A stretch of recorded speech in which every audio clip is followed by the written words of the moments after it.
There are places on Earth that, even today, humanity knows less about than the surface of the moon.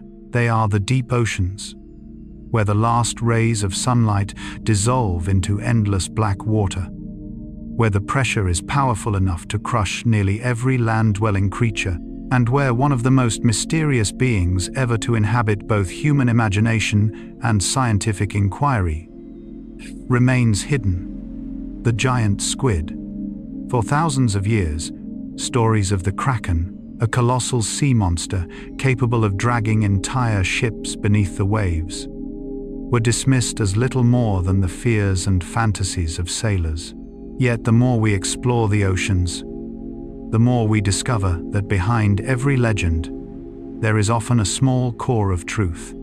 And the giant squid stands as one of the most remarkable examples of that truth. Carl Gustav Jung devoted his life to exploring the deepest regions of the human mind. He believed that beneath the conscious awareness we experience each day lies a vast ocean of the unconscious, a realm that holds symbols, fears, memories, and countless mysteries waiting to be discovered. Perhaps that is why the image of the ocean held such profound meaning in Jung's philosophy.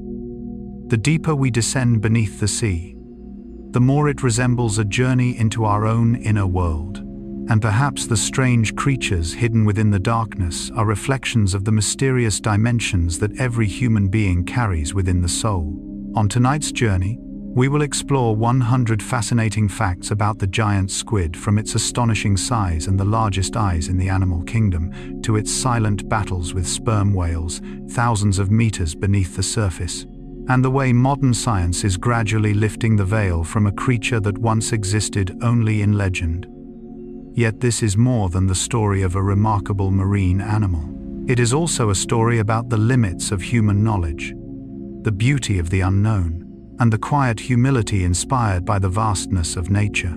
If you enjoy gentle, contemplative stories where science meets philosophy, where nature helps us better understand ourselves through the perspective of Carl Gustav Jung, then you have come to the right place. Welcome to our channel, where each evening becomes a journey into the hidden mysteries of both the natural world and the human mind, told in a calm, unhurried rhythm designed to accompany you as you gently drift towards sleep. Before we begin our descent into the deepest waters of our planet, please take a quiet moment to subscribe if you would like to join us on future journeys of discovery. Every subscription and every gesture of support helps us continue creating thoughtfully researched stories, rich in scientific insight and meaningful reflection, so that each night becomes not only a time for rest, but also an opportunity to deepen our understanding of the world around us. Now, take a slow, gentle breath and allow the thoughts of the day to softly drift away. Imagine yourself gazing across a tranquil sea beneath a sky filled with stars. Gentle waves carry us farther from the shore, guiding us toward the boundless expanse of the open ocean. In the depths where sunlight can no longer reach, a giant creature moves silently through the darkness, carrying with it secrets that humanity has only just begun to uncover. And our journey into those mysteries begins now. Part 1. The Mystery of the Giant Squid. As the sun quietly slips beneath the horizon and the familiar sounds of the day gradually fade into the night, the ocean begins to tell its own story. On the surface, everything seems remarkably peaceful. Gentle waves shimmer beneath the moonlight, while the breeze glides softly across the sea like a quiet whisper. But far below, much deeper than the last traces of sunlight can ever reach, there exists an entirely different world. It is a world of darkness, immense pressure, almost complete silence, and creatures that humanity has come to know only through a tiny glimpse of the countless secrets they still keep. Perhaps no creature embodies the mystery of the ocean more completely than the giant squid, one of the most extraordinary inhabitants of the deep sea. For centuries, its name has inspired both wonder and curiosity. Unlike dolphins, whales, or the vibrant schools of fish that inhabit the sunlit waters, the giant squid rarely reveals itself to human eyes. Instead, it spends nearly its entire life concealed in darkness, at depths that only a handful of human technologies are capable of reaching. And perhaps because it is seen so rarely, it has become an enduring symbol of the unknown. What is especially fascinating is that long before modern science confirmed the existence of this remarkable animal, people had already been telling stories of an enormous creature dwelling in the depths of the sea. In Norse legend, it was known as the Kraken, a colossal beast whose massive tentacles could wrap around the masts of ships and drag entire vessels into the depths below. To sailors of centuries past, the mist-covered oceans were filled with mysteries beyond explanation. A ship disappearing without a trace, a sudden violent storm, or the washed-up remains of an enormous sea creature were more than enough to nourish stories that were passed from one generation to the next. Today, when we revisit those ancient legends through the lens of science, we no longer dismiss them as mere products of imagination. Instead, science reveals that many myths were born from genuine observations, interpreted at a time when humanity simply lacked the knowledge to explain what had been witnessed. The unusually long bodies of giant squids washed ashore, their twisting tentacles, and their enormous eyes could easily convince anyone that they were standing before a monster from another world. The true wonder of science is not that it destroys myths, but that it allows us to understand them more deeply. As the first research vessels ventured into the deep ocean, and as advanced submersibles carried cameras capable of withstanding crushing pressures thousands of meters beneath the surface, humanity gradually discovered that behind the legend of the Kraken stood a real living creature. It was not as terrifying as the ancient tales had imagined, yet it was infinitely more astonishing because its very existence surpassed what people once believed was possible. Yet what makes the giant squid truly extraordinary is not merely its immense size or its unusual appearance. What has captivated scientists for generations is the mystery that continues to surround it.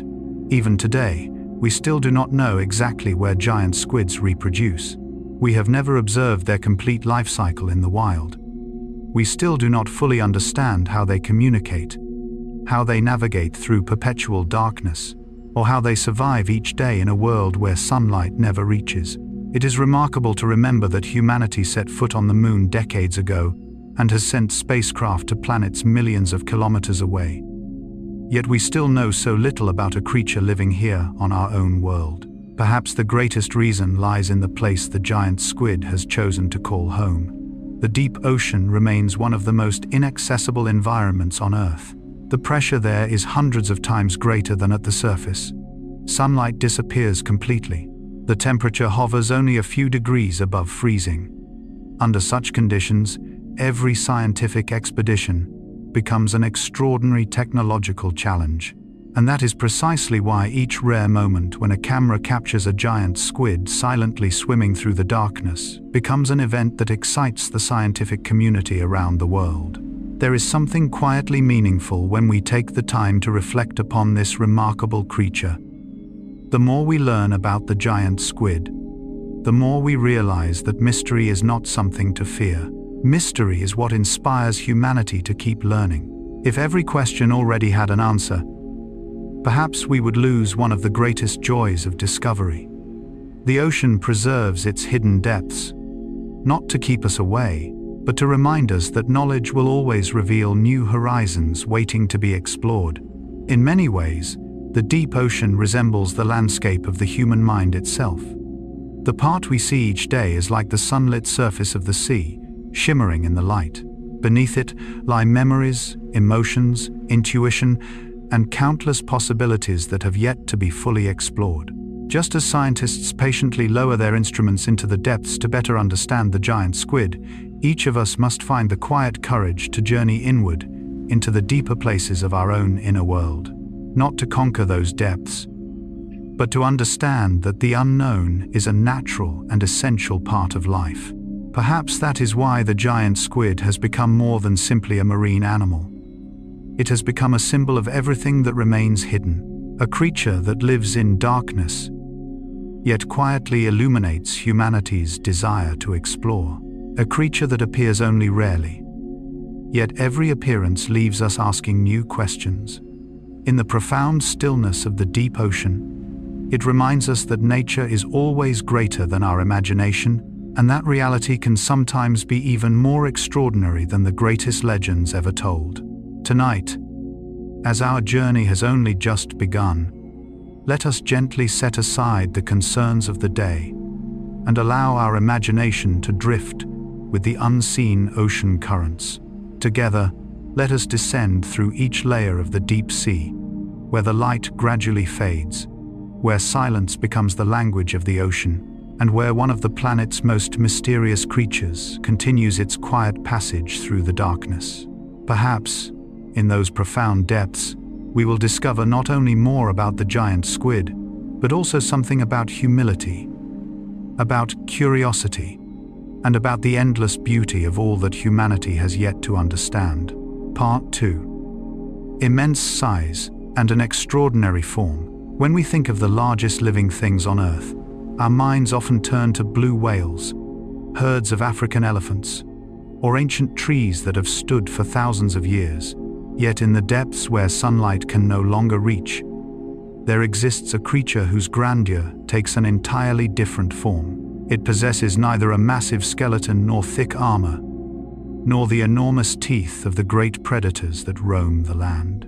Instead, its body is soft and fluid, as though it were woven from the water itself. And yet, if you were ever fortunate enough to witness its full length suspended in the vastness of the ocean, you would find yourself face to face with one of the largest invertebrates ever known to inhabit our planet. The giant squid, scientifically known as Architeuthis, can grow to more than 10 meters in length, and some of the largest individuals ever recorded have exceeded even that remarkable measurement. To put this into perspective, a fully grown giant squid may be as long as or even longer than a school bus. Yet what makes this comparison especially fascinating is that most of its extraordinary length does not come from its body itself, but from two remarkable feeding tentacles.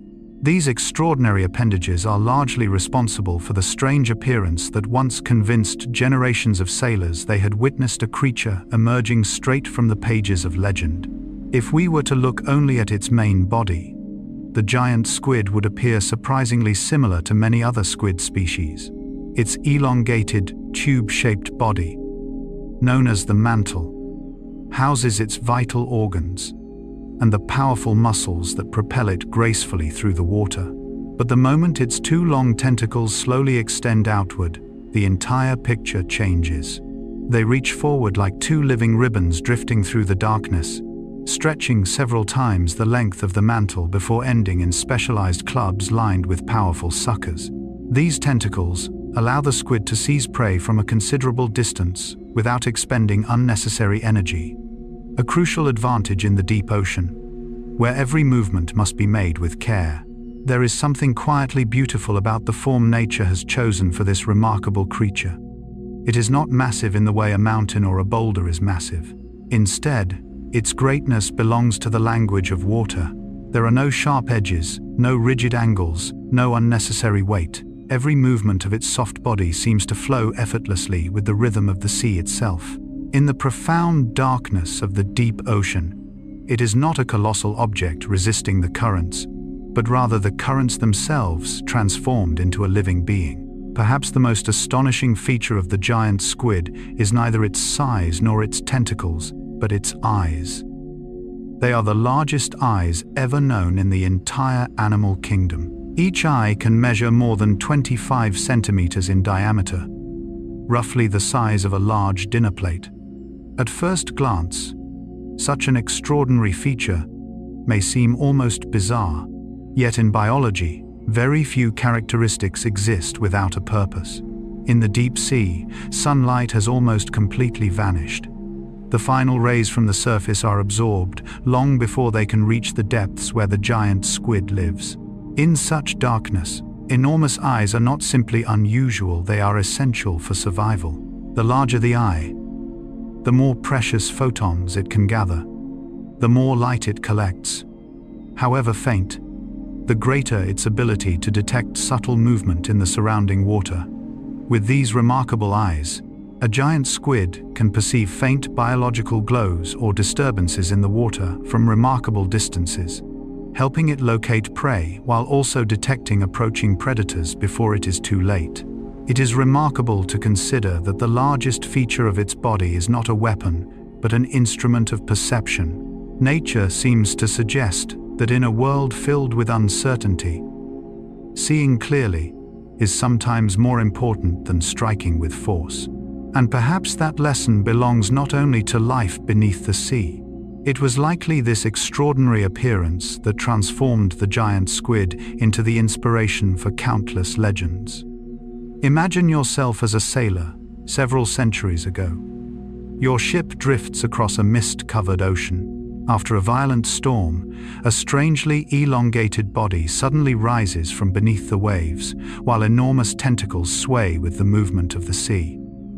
There are no cameras, no marine biology textbooks, no deep-sea research vessels. There is only imagination and fear. Under such circumstances, it becomes easy to understand how such a sight could gradually evolve into stories of the Kraken, a colossal creature capable of dragging entire ships into the depths of the ocean. Science, however, has offered us another perspective. The more we study the giant squid, the more we realize that what makes it extraordinary is not that it is a monster, but that it is the product of millions of years of remarkably elegant evolution. Every part of its body reflects a precise adaptation to life in the deep sea. Its tremendous length expands the reach of its hunting abilities. Its soft body conserves energy while enduring immense pressure. Its enormous eyes allow it to navigate a world of near total darkness. Nothing about its design is accidental. Carl Gustav Jung once wrote in Modern Man in Search of a Soul, "The least of things with a meaning is worth more in life than the greatest of things without it." When we look at the giant squid through that lens, we begin to realize that what truly astonishes us is not simply its size. Its deeper significance lies in what that remarkable form represents. Every feature tells a story of adaptation, of life's quiet perseverance, and of the countless ways nature patiently solves challenges that once seemed impossible to overcome. Perhaps we humans often make the same mistake that sailors once did. We are easily overwhelmed by things that are large, unfamiliar, or difficult to understand. We give them frightening names before taking the time to observe them carefully. Yet the more patiently we look, and the more quietly we listen, fear gradually gives way to understanding. What was once imagined to be a monster may simply be another living creature, peacefully existing according to its own nature. And perhaps that, too, is a gentle lesson for each of us before the night grows deeper. Not everything that is immense is something to fear. Not everything that appears strange is a threat.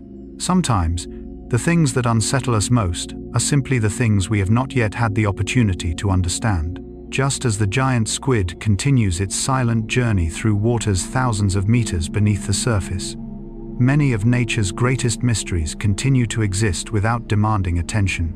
They simply wait for the day when humanity becomes patient enough, humble enough, and curious enough to draw a little closer, to observe in quiet wonder, and to discover with a gentle smile that reality is often even more beautiful than the legends we have long told ourselves. Part 3. Giant eyes, a weapon for survival. If the deep ocean is a world of darkness, then the eyes are the only lantern that many of its creatures carry throughout their lives. Here, on land, light is so familiar that we rarely pause to appreciate its value. Every morning, the sun rises once again, bathing the world in vibrant colors. We see the sky, the trees, and the faces of those we love, almost effortlessly. Yet only a few hundred meters beneath the ocean's surface, sunlight begins to fade.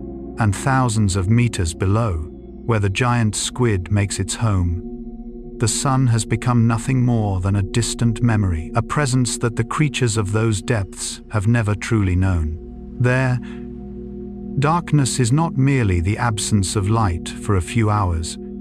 As night is on land, it is an almost permanent state. There is no sunrise, no sunset, no shafts of sunlight filtering through leaves.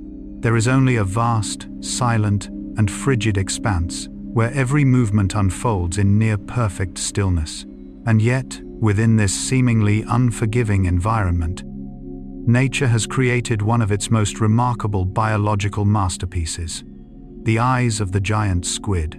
Those extraordinary eyes can exceed 25 centimeters in diameter, larger than a dinner plate, placed beside a human eye. The difference is almost beyond imagination.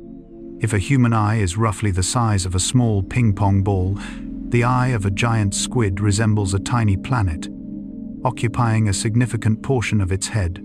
For many years, scientists wondered why any creature would need eyes of such astonishing size. Were they simply an accidental outcome of evolution, or did they serve a far deeper purpose? The answer gradually emerged as humanity came to understand more about the world of the deep sea.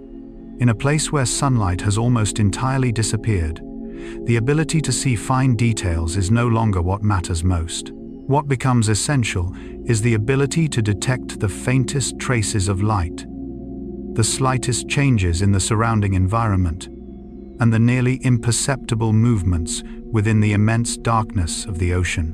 Larger eyes provide a greater surface for gathering light. Every rare photon drifting through the depths has a greater chance of being captured. In total darkness, even the smallest increase in available light can mean the difference between survival and death. Yet the wonder does not end there. The deep ocean is not completely black. Thousands of species living there produce their own light through bioluminescence, creating soft blue glows or brief flashes to communicate, attract prey, or confuse predators. These lights are so faint that the human eye can scarcely perceive them without technological assistance. But to the giant squid, they are like whispered signals from an entire world alive around it. Perhaps the most remarkable role of these enormous eyes is that they help the giant squid detect one of the ocean's most formidable predators, the sperm whale. When a massive sperm whale moves through the deep sea, its enormous body disturbs the surrounding water. Tiny bioluminescent organisms become agitated, creating countless sparkling points of light in the darkness. Rather than seeing the predator directly, the giant squid can detect the luminous trail left behind by the whale's passage. It is an astonishingly elegant strategy, not seeing the danger itself, but seeing the changes that danger creates. Nature rarely chooses the path of extravagance. More often, it arrives at solutions that are quiet, yet profoundly effective. The giant squid's enormous eyes were not designed to admire the beauty of the ocean. They are the product of millions of years of natural selection, during which even the smallest advantage could determine whether an individual survived long enough to pass on its genes. In an environment where food is scarce and danger is ever present, detecting a threat only a few seconds earlier can become the difference between life and disappearance. This reveals something deeply beautiful about evolution. Nature does not create extraordinary features simply to inspire amazement. Every characteristic exists for a reason. Every form is an answer to a question posed by the environment long before humanity ever appeared. The largest eyes in the animal kingdom are not a display of nature's extravagance.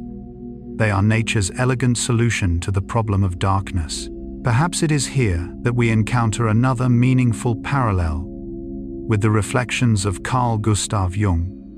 In Memories, Dreams, Reflections, he wrote, "Your vision will become clear only when you can look into your own heart. Who looks outside? Dreams. Who looks inside? Awakes." These words are often understood through the lens of psychology. Yet alongside the story of the giant squid, they seem to reveal another layer of meaning. Nature itself appears to remind us that true vision depends on more than the amount of light before our eyes. More important is how prepared we are to perceive what is subtle, delicate, and easily overlooked. The giant squid does not see the world as we do. It does not live among the brilliant colors of the sunlit sea. It survives by recognizing the faintest signals hidden within the darkness. And perhaps we humans are not so different. Some truths never appear beneath bright lights. They reveal themselves only when the mind becomes quiet enough to notice the gentlest whispers. At times, our own lives can feel much like a journey through the deep ocean. The path ahead is not always clear. Not every question receives an immediate answer. There are seasons when everything feels uncertain, leaving us with the sensation of wandering through darkness. Yet it is often within those quiet intervals that we begin to develop a different kind of vision. Not the eyes that observe the outer world, but the ability to perceive the subtle movements within our own hearts. Perhaps that is what makes the giant squid's eyes such a beautiful symbol. They remind us that darkness is not always our enemy. Sometimes it is darkness itself that invites life to become more refined, more perceptive, and ultimately wiser. Without the deep ocean, there would be no need for such extraordinary eyes. And without the darker seasons of our own lives, perhaps we would never learn to see through patience, through intuition, and through the quiet depths of our own souls. As we continue our journey into even deeper waters, imagine that somewhere, within the endless darkness, a pair of immense eyes remains quietly open, not to admire the beauty of the world, but to listen for every tiny fragment of light that still remains. In that profound silence, nature tells us a gentle story. Sometimes, to see what matters most, we do not need more light. We simply need to learn how to look more deeply. Part cat. An ancient rival, the sperm whale. There are battles that history has never recorded in words. There are no witnesses, no thunderous sounds, no dramatic images preserved through a camera lens. They unfold in complete silence, at depths where sunlight disappeared long ago. And perhaps one of the most mysterious confrontations on our planet is the encounter between the giant squid and the sperm whale. If the giant squid is a symbol of the unknown, then the sperm whale is one of the very few visitors capable of entering that hidden world. It is the largest toothed whale living on Earth, possessing the extraordinary ability to dive more than 1,000 meters beneath the surface and remain underwater far longer than nearly any other mammal. To most inhabitants of the deep sea, the arrival of a sperm whale signals danger. And for the giant squid, it may represent the greatest challenge life has ever placed before it. It is fascinating to imagine that these two giants rarely see one another beneath the kind of light familiar to us. Their encounters take place in a cold, perpetual darkness, where every movement becomes deliberate and every decision may be the last.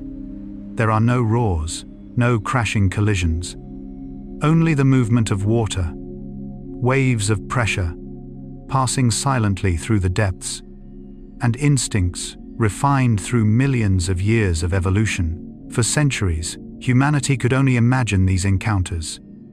Then, science uncovered compelling evidence not on the ocean floor, but on the bodies of sperm whales themselves. Many individuals bear large circular scars scattered across their heads and bodies. Upon closer examination, marine biologists discovered that the shape of these wounds corresponds remarkably well with the toothed suckers found on the tentacles of giant squids. Those scars are like silent lines of writing left behind by the ocean itself. They tell stories of encounters that no human has ever witnessed.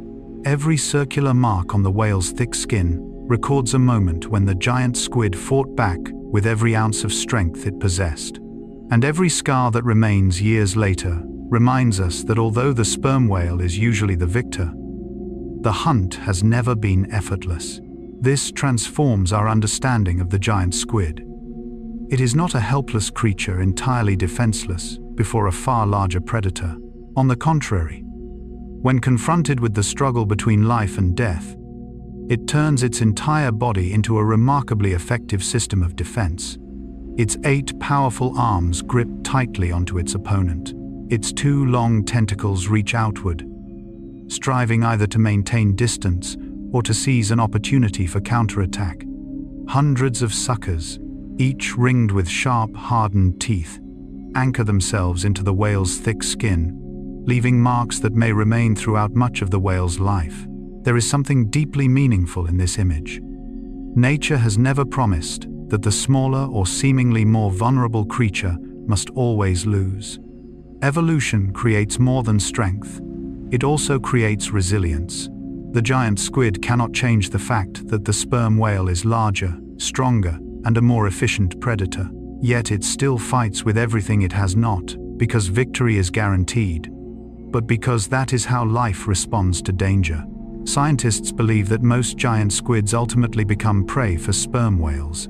The squid's hard, chitinous beaks are frequently discovered inside the whale's stomachs, where they resist digestion and provide invaluable evidence for researchers studying these elusive animals. Yet if we focus only on that outcome, we overlook something even more beautiful. Even in defeat, the giant squid leaves its mark. The scars carried upon the bodies of sperm whales remind us that every hunt comes at a cost. The ocean does not operate according to human ideas of good and evil. A sperm whale does not hunt out of cruelty. A giant squid does not defend itself out of hatred. Each simply fulfills the role that nature has entrusted to it. One seeks nourishment, the other struggles to preserve its own life. Between these two instincts, millions of years of evolution have created a remarkable balance that humanity is only beginning to understand. Perhaps it is precisely through encounters like these that the deep-sea ecosystem maintains its stability. Predators prevent prey populations from growing beyond balance. Prey, through their remarkable adaptations and defenses, continually challenge predators to become more capable in return. There is no absolute victory. There is only an ongoing dialogue between species, written in the language of evolution. Carl Gustav Jung once wrote in Alchemical Studies, Collected Works of C. G. Jung, Volume 13. One does not become enlightened by imagining figures of light, but by making the darkness conscious. Perhaps few images illustrate this idea more vividly than the meeting between the giant squid and the sperm whale. They do not live in the light, but within almost complete darkness. Yet it is there that life continues to adapt, to endure, and to reveal its extraordinary strength. Jung did not regard darkness merely as something to avoid. To him, darkness represented the unconscious, the unexplored dimensions of ourselves that require courage to face if we wish to grow. The deep ocean offers a similar lesson. Only by venturing into its darkness do we discover that it contains not only danger, but also immeasurable wonder. The struggle between the sperm whale and the giant squid is therefore more than a biological event. It invites us to reflect upon the way life itself exists between opposing forces, strength and vulnerability, light and darkness, pursuit and survival. Neither exists independently. Each gains meaning through the presence of the other. Perhaps each of us has encountered our own sperm whale at some point in life. It may take the form of fear, loss, or challenges that seem impossibly large. We will not always emerge victorious. Yet, like the giant squid, what matters is not always being the stronger one. What matters is preserving our capacity to endure, to adapt, and to continue moving forward. And as the darkness of the deep ocean continues to embrace these two magnificent creatures, we begin to understand that nature has never told simple stories. Even within its fiercest hunts, there exists an unspoken respect woven into the lives of different species. There remains a balance quietly sustained through millions of years of evolution. Perhaps that is why the ocean inspires such humility within us. The more we explore it, the more we realize that behind every scar, every struggle, and every shadow lies a profound story of life, endlessly unfolding. Part 5. From the legend of the Kraken to science. From the earliest days when people drifted across the vast oceans aboard wooden ships, the sea has always been a place where humanity's most mysterious stories were born. No one knew what lay beyond the thick northern fog. No one knew what creatures might exist beneath those deep blue waters. Every unexpected storm, every ship that vanished without a trace, and every enormous shadow glimpsed beneath the waves had the power to become the beginning of a legend that would endure for centuries. Among the countless myths of the sea, few names have stirred the human imagination as powerfully as the Kraken. According to Norse legends, the Kraken was a colossal creature dwelling on the ocean floor. Its immense tentacles, capable of coiling around a ship's mast and dragging the vessel and its crew into the cold abyss below. For the sailors of those times, the Kraken was more than a monster. It embodied everything that humanity could neither control, explain, nor truly see.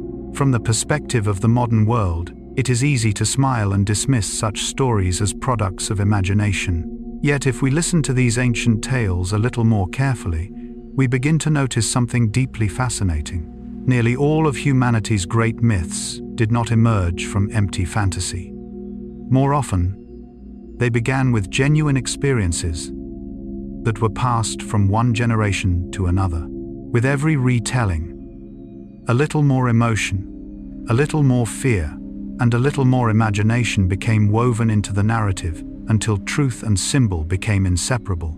Perhaps the Kraken was born in exactly that way.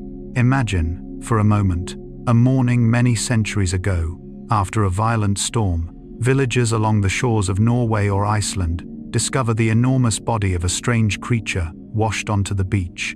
Long tentacles lie scattered across the sand. Its pale, soft flesh has already begun to decay. Its enormous eyes remain open beneath the cold northern sky. There are no biology textbooks, no scientific understanding of giant squids. Standing before such a sight, what else could people possibly believe, except that they had encountered a monster from the depths of the sea? In reality, the bodies of giant squids often become dramatically distorted after death. Changes in pressure cause their soft tissues to swell or tear apart. Their tentacles may stretch unnaturally, break away, or curl into bizarre shapes. After drifting for days across the ocean, they become even more difficult to recognize. It was precisely these strange appearances that helped nurture the belief that unimaginable creatures inhabited the hidden depths of the sea. Yet what is truly remarkable is that as science advanced, it did not simply dismiss these stories. Quite the opposite.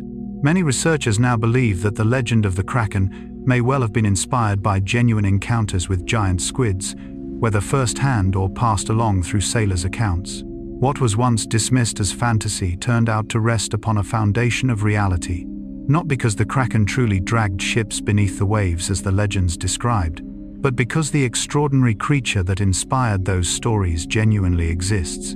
There is something profoundly beautiful about the moment when mythology and science meet.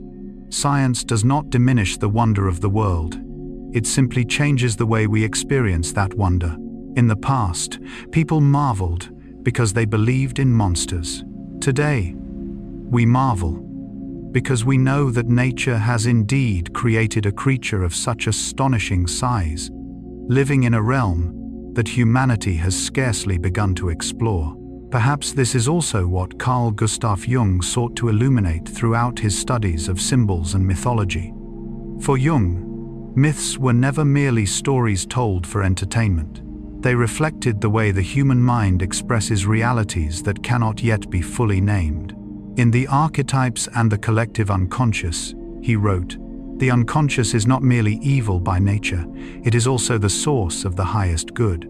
It is a thought worthy of quiet reflection."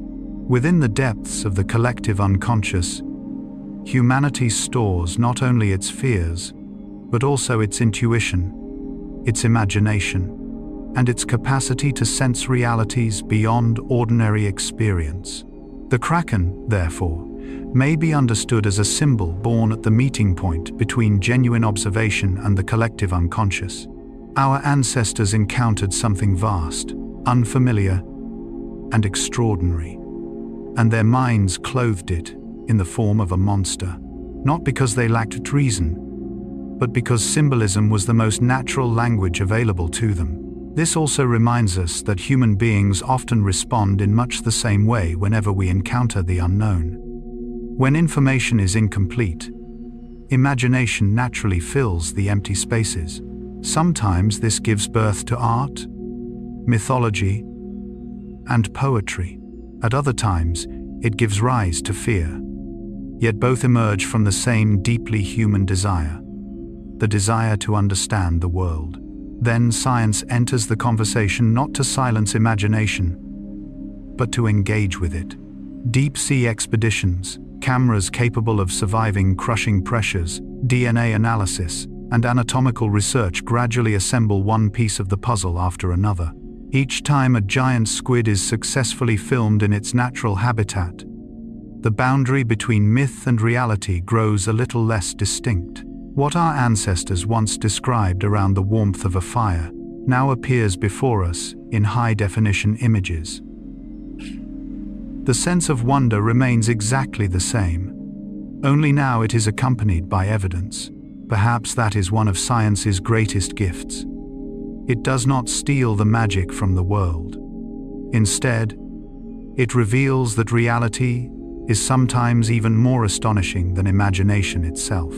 The giant squid does not need to be a monster in order to inspire awe. The simple fact that it has quietly inhabited waters thousands of meters beneath the surface for millions of years, almost entirely unnoticed by humanity, is more than enough to leave us humbled before the greatness of nature. Viewed from a broader perspective, the journey from the kraken to Architeuthis mirrors the journey of human maturity itself. As children, we often see the world through fear and enchanted stories. As time passes, knowledge allows us to understand more deeply. Yet if growing wiser causes us to lose our capacity for wonder, then we have surrendered something precious. The greatest gift is not choosing between mythology and science. It is preserving both, a heart that still knows how to marvel at the extraordinary, and a mind that never ceases to search for truth. And perhaps the ocean has been quietly teaching us this lesson all along. Each time humanity uncovers another secret hidden within the deep sea, the world does not become smaller. Instead, we become increasingly aware of how many unexplored depths still await discovery. Perhaps the kraken never truly disappeared. It simply changed its form from a legendary sea monster into a quiet reminder that within everything we do not yet understand lies a unique and enduring beauty. And it is curiosity, guided by science, yet continually nourished by imagination, that will keep leading humanity ever deeper into the endless mysteries of both the ocean and the human soul. Part 6. The journey to discover the giant squid. Some of nature's greatest mysteries do not remain hidden because they are trying to escape us. They remain hidden simply because they exist in places that are extraordinarily difficult for humans to reach. The giant squid is one such mystery. Throughout most of history, humanity came to know this remarkable creature, not through direct encounters, but through the traces it left behind after its life had already ended. Enormous bodies washed ashore by the waves, hard beaks discovered inside the stomachs of sperm whales, torn tentacles drifting across the sea after violent storms. Each fragment resembled a single piece of an immense puzzle that no one had ever seen fully assembled. For centuries, that was all science had to work with.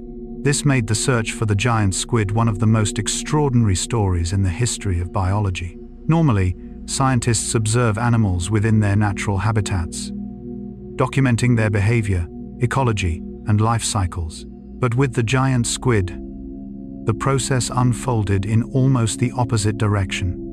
Researchers had to begin with death and work backward toward life. Every preserved specimen resembled a book missing most of its pages, leaving behind only a handful of chapters from which readers could only imagine the complete story. It is not difficult to understand why. Giant squids inhabit depths ranging from several hundred to well over 1,000 meters beneath the ocean's surface, where pressure becomes so immense that much of the technology available during the last century could not function reliably. Sunlight never reaches these depths. The water remains perpetually cold. The vastness of this hidden world exceeds even the largest forests on land. Searching for a single giant squid in the deep ocean is much like searching for a single leaf within an endless wilderness. Yet it was precisely this difficulty that strengthened humanity's curiosity. Beginning in the 19th century, naturalists patiently collected every specimen they could find, carefully measuring each beak, every sucker, and every surviving section of tentacle. They understood that they were studying an extraordinary animal, even though no one could yet say exactly how it swam, how it hunted, or where it spent the greater part of its mysterious life. There is something deeply beautiful about the way science advances. It rarely leaps forward through a single dramatic discovery. More often, it progresses through countless small steps, one piece of evidence, then another. A hypothesis carefully tested, a new question emerging from the answer to the last. The story of the giant squid unfolded in exactly this patient manner, like gentle waves slowly shaping a rocky coastline over hundreds of years. The true turning point arrived only when deep-sea technology began to evolve. Modern research vessels, remotely operated submersibles, and camera systems capable of surviving immense underwater pressures gradually opened a doorway that previous generations had scarcely dared to imagine. Humanity no longer had to wait for giant squid carcasses to wash ashore. For the first time, we could actively seek them within their own hidden world. Yet even with advanced technology, filming a giant squid remained an extraordinary challenge. Bright artificial lights often frightened deep-sea creatures. The sounds produced by equipment could alter their natural behavior.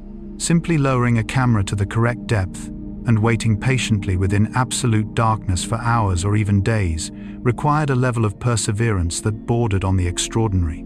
Then, at last, the moment arrived. In 2004, a research team, led by the Japanese marine biologist Tsunemi Kubodera, captured the first photographs of a living giant squid in its natural habitat. They were not yet moving images, but those photographs transformed the way the world viewed this elusive creature. A few years later, in 2012, Kubodera and an international team succeeded in recording the first video footage of a giant squid swimming freely in the deep ocean. For the first time in human history, we were no longer looking at the giant squid as a lifeless body washed onto a shoreline. We were witnessing it exactly as nature had created it. That moment represented far more than a triumph of technology. It was a triumph of perseverance.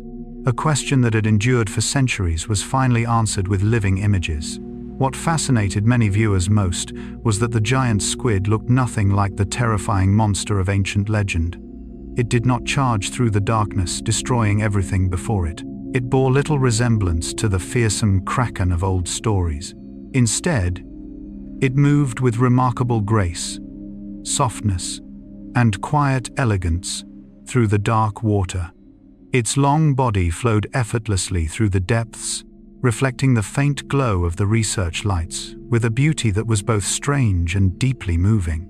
In that moment, the boundary between myth and science seemed to dissolve, not because mythology had been disproven, but because science had finally given mythology its true face. Carl Gustav Jung once wrote in Psychology and Alchemy, "The way is not straight, but appears to go round in circles." More accurate knowledge has, curiously enough, always grown out of a deeper insight into the difficulty of finding knowledge. Few scientific journeys illustrate this idea more clearly than humanity's search for the giant squid. The path toward truth was never straightforward.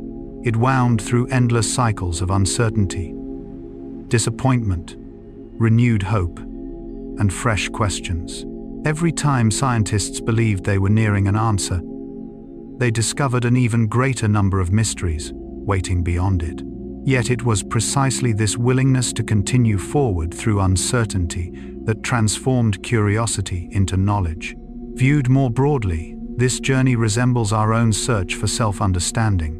We often long for immediate answers about our lives. We want to understand at once why we experience fear, why we carry emotional wounds, or what truly gives our lives meaning. Yet, like the deep ocean, the human soul rarely reveals itself at first glance.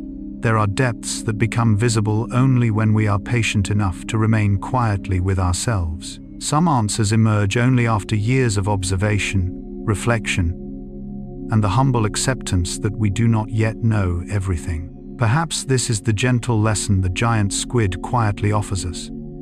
Nature does not rush to reveal all of its secrets. Instead, it teaches us patience. It teaches us to respect what cannot yet be explained. Above all, it reminds us that the search for truth is not about conquering the world, but about recognizing that the world will always be far greater than anything we are capable of seeing. Tonight, as you imagine a giant squid silently gliding through waters thousands of meters beneath the surface, it is difficult not to feel a quiet sense of reverence, not only for this extraordinary creature, but also for all those men and women who devoted their lives to pursuing a being they had never actually seen. Because of their perseverance, a creature that once existed only in the stories of sailors has become a living part of modern science. And perhaps, just as the ocean still holds countless mysteries waiting to be discovered, each of us carries our own unexplored depths, silent waters, patiently awaiting the gentle light of understanding. Part 7. The world of the deep sea. If there is one place on earth that fills us with both humility and wonder, it is perhaps not the highest mountain, the widest desert, or the oldest ancient forest. It is the world that lies beneath the surface of the sea, a realm larger than any continent, yet one that remains shrouded in the mist of the unknown. It is there, among the cold and silent layers of the deep ocean, that the giant squid has chosen to make its home. And to truly understand this remarkable creature, we must first learn to listen to the story of the ocean itself. As a research vessel leaves the surface behind and submersibles begin their slow descent, the sunlight gradually remains above. At first, the sea still glows with its familiar blue. Rays of sunshine penetrate the water, forming shimmering curtains of light that sway gently with the rhythm of the waves. But the deeper we descend, the weaker the light becomes. Pale blue slowly fades into deep sapphire, then into an indigo so dark it is almost black. Finally, at a depth of around 1,000 meters, sunlight disappears completely. Beyond that point, darkness is no longer simply the arrival of night.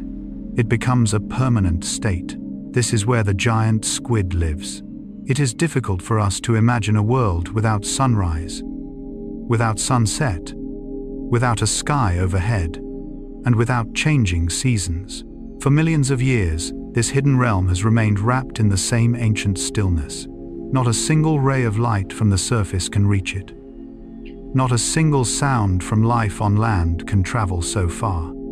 Only the vast ocean embraces every creature within its cold yet enduring depths.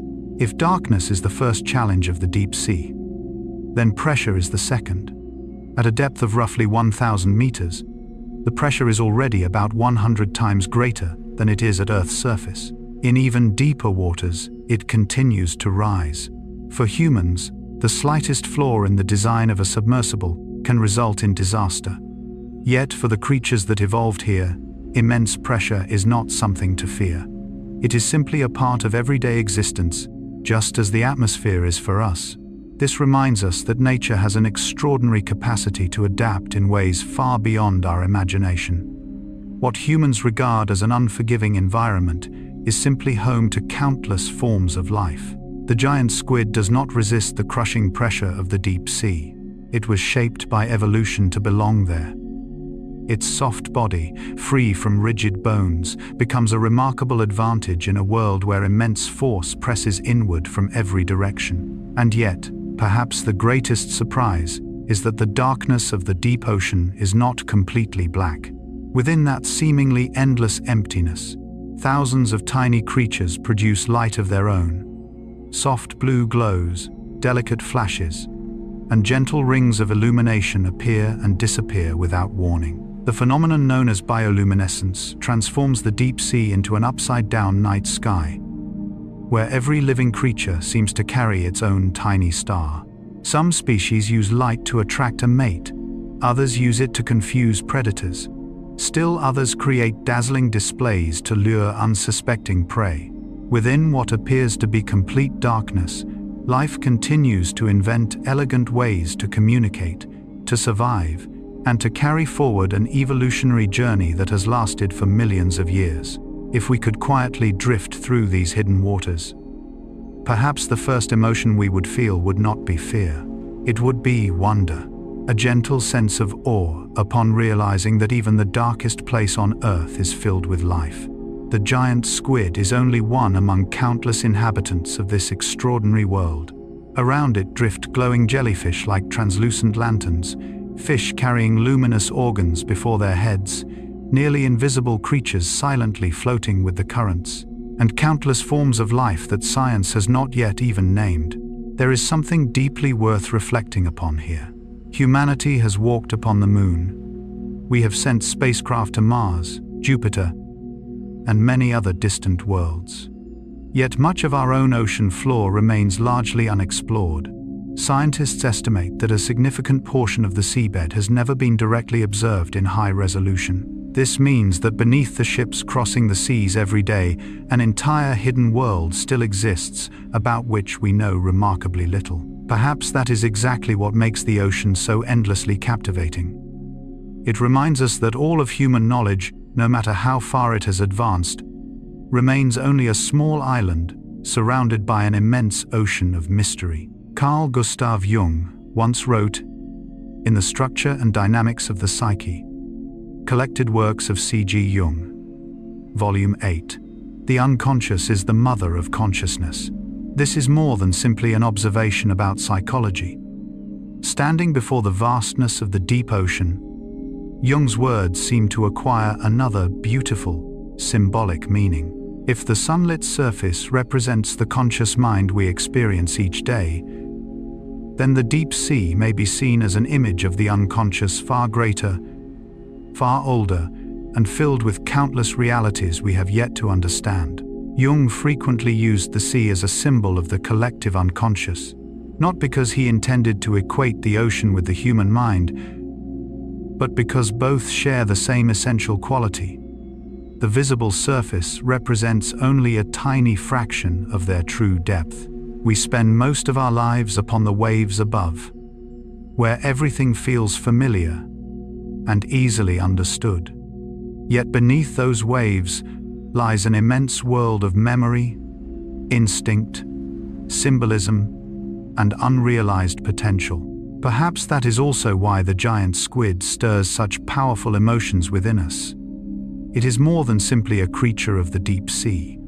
It feels almost like a messenger from waters that humanity rarely dares to enter. Each time we learn something new about it, it is as though we ourselves have taken another courageous step into the deeper layers of our own inner world. Interestingly, the more scientists explore the ocean, the more they realize how little they truly know. Every expedition discovers new species. Every camera lowered into greater depths reveals a richer and more astonishing world. Nature always seems larger than any map humanity attempts to draw. Perhaps life itself is much the same. We often believe we understand ourselves after a handful of experiences, a few successes, or a few disappointments. Yet one unexpected event, one meaningful encounter, or one quiet season of reflection can suddenly reveal depths within us that we never knew existed. Like the ocean, the human soul cannot be understood with a single glance. And as the night grows quieter, imagine that somewhere thousands of meters beneath the surface, within an endless darkness untouched by dawn, the giant squid continues its silent journey through ancient waters. Around it, millions of tiny living lights shimmer like stars scattered across the ocean floor. There is no noise, no urgency, only the steady rhythm of life quietly telling its timeless story, reminding us that the deepest truths never need to announce themselves. They ask only to be discovered patiently, with humility, and with a heart that still knows how to marvel at the boundless beauty of the world. Part 8. Weapons of the Hunt. In the world of the deep ocean, where sunlight has all but disappeared and food is scattered sparsely across an immense expanse, life cannot afford a single wasted movement. Every hunt consumes precious energy. Every missed opportunity may mean many more days without food. For this reason, nature has equipped the giant squid with a body that is not only soft and remarkably flexible, but also armed with hunting tools so sophisticated that they continue to astonish marine biologists today. What makes these weapons so fascinating is that they were not created to display power.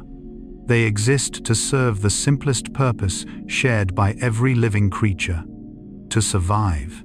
When observing a giant squid drifting silently through the darkness of the deep sea, the first feature that usually catches the eye is its 8 long arms, moving gracefully with the currents.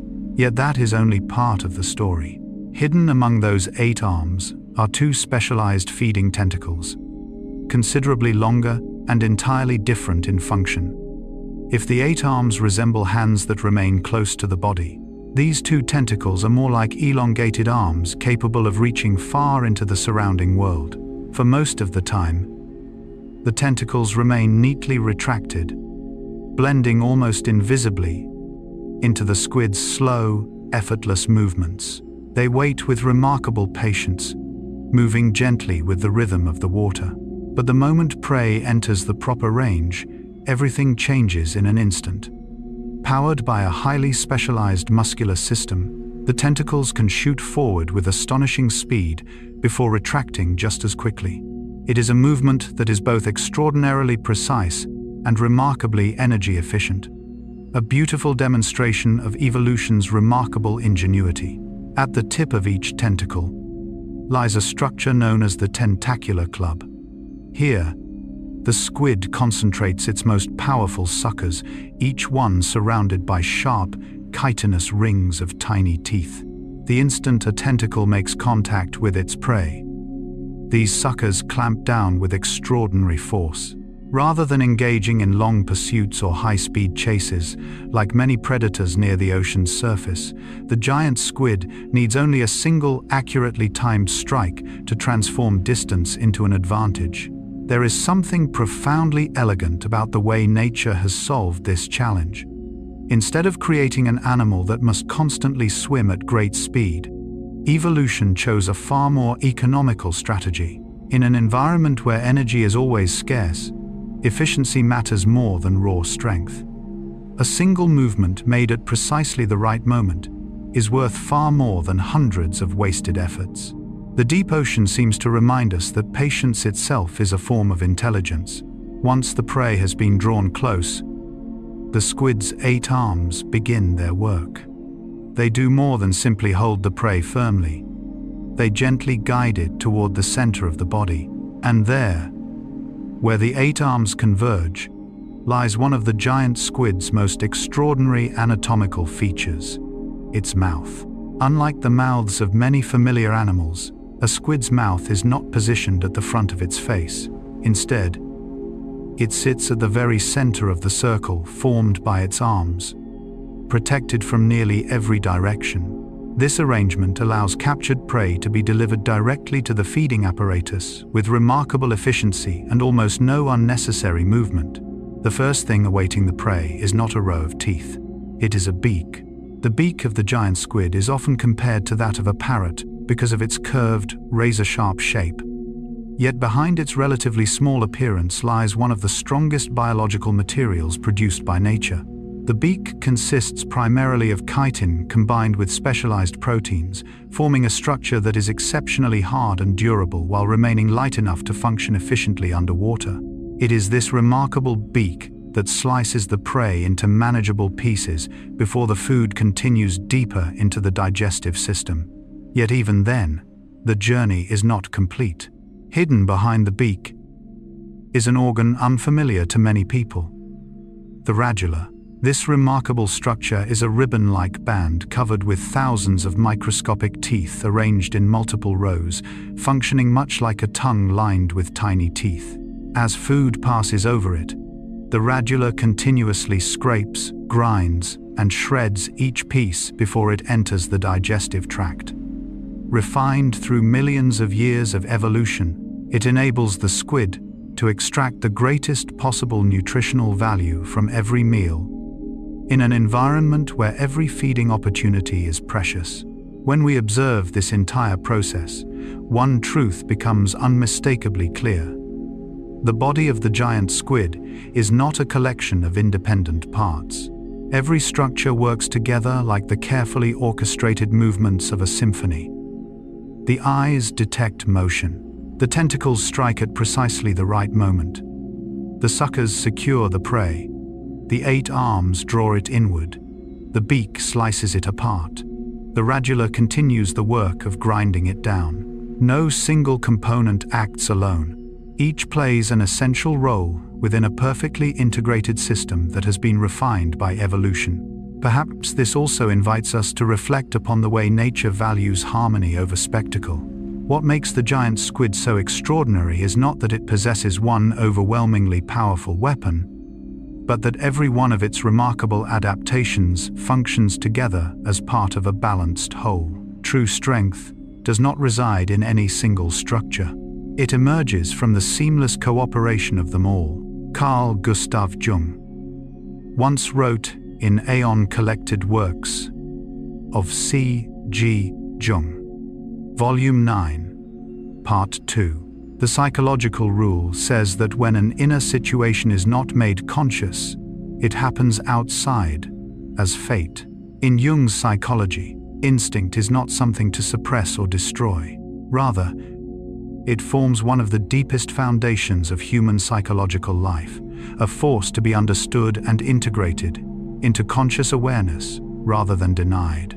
Looking at the giant squid, we encounter a similar lesson. Its entire hunting system is the expression of survival instincts refined over millions of years of evolution. There is no meaningless aggression, no violence for its own sake, only precise responses that allow life to continue within one of the harshest environments on Earth. Perhaps human beings carry invisible tentacles of our own, not for capturing prey, but for reaching toward the things that nourish the soul. Meaning, relationships, dreams, and hope. We often believe that strength comes from constantly doing more, moving faster, or acting sooner. Yet nature tells a different story. The giant squid spends most of its life waiting patiently. Only when the right moment arrives does it unleash the full measure of its abilities in one brief but perfectly timed movement. And perhaps that is the quiet message the ocean offers each of us before the night comes to a close. Growth does not always arise from dramatic action. Sometimes the greatest strength lies in preparing silently, observing patiently, and acting only when the moment is truly right. Just as the giant squid continues its silent journey through waters thousands of meters beneath the surface, carrying weapons that were never designed to dominate the world, but simply to preserve the fragile yet enduring rhythm of life within the vast embrace of the ocean. Part 9. A body designed for the deep sea. If you were ever fortunate enough to observe a giant squid swimming through the depths of the ocean, what would likely astonish you most would not be its immense size, but the way its entire body moves as though it were a single living organism. There are no abrupt, jerking motions, none of the heaviness we often associate with large creatures. Every movement is fluid, graceful, and almost completely silent.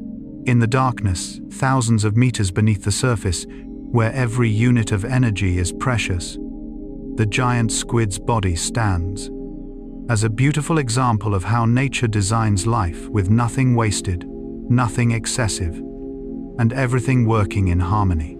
At the center of the giant squid's body is the structure biologists call the mantle.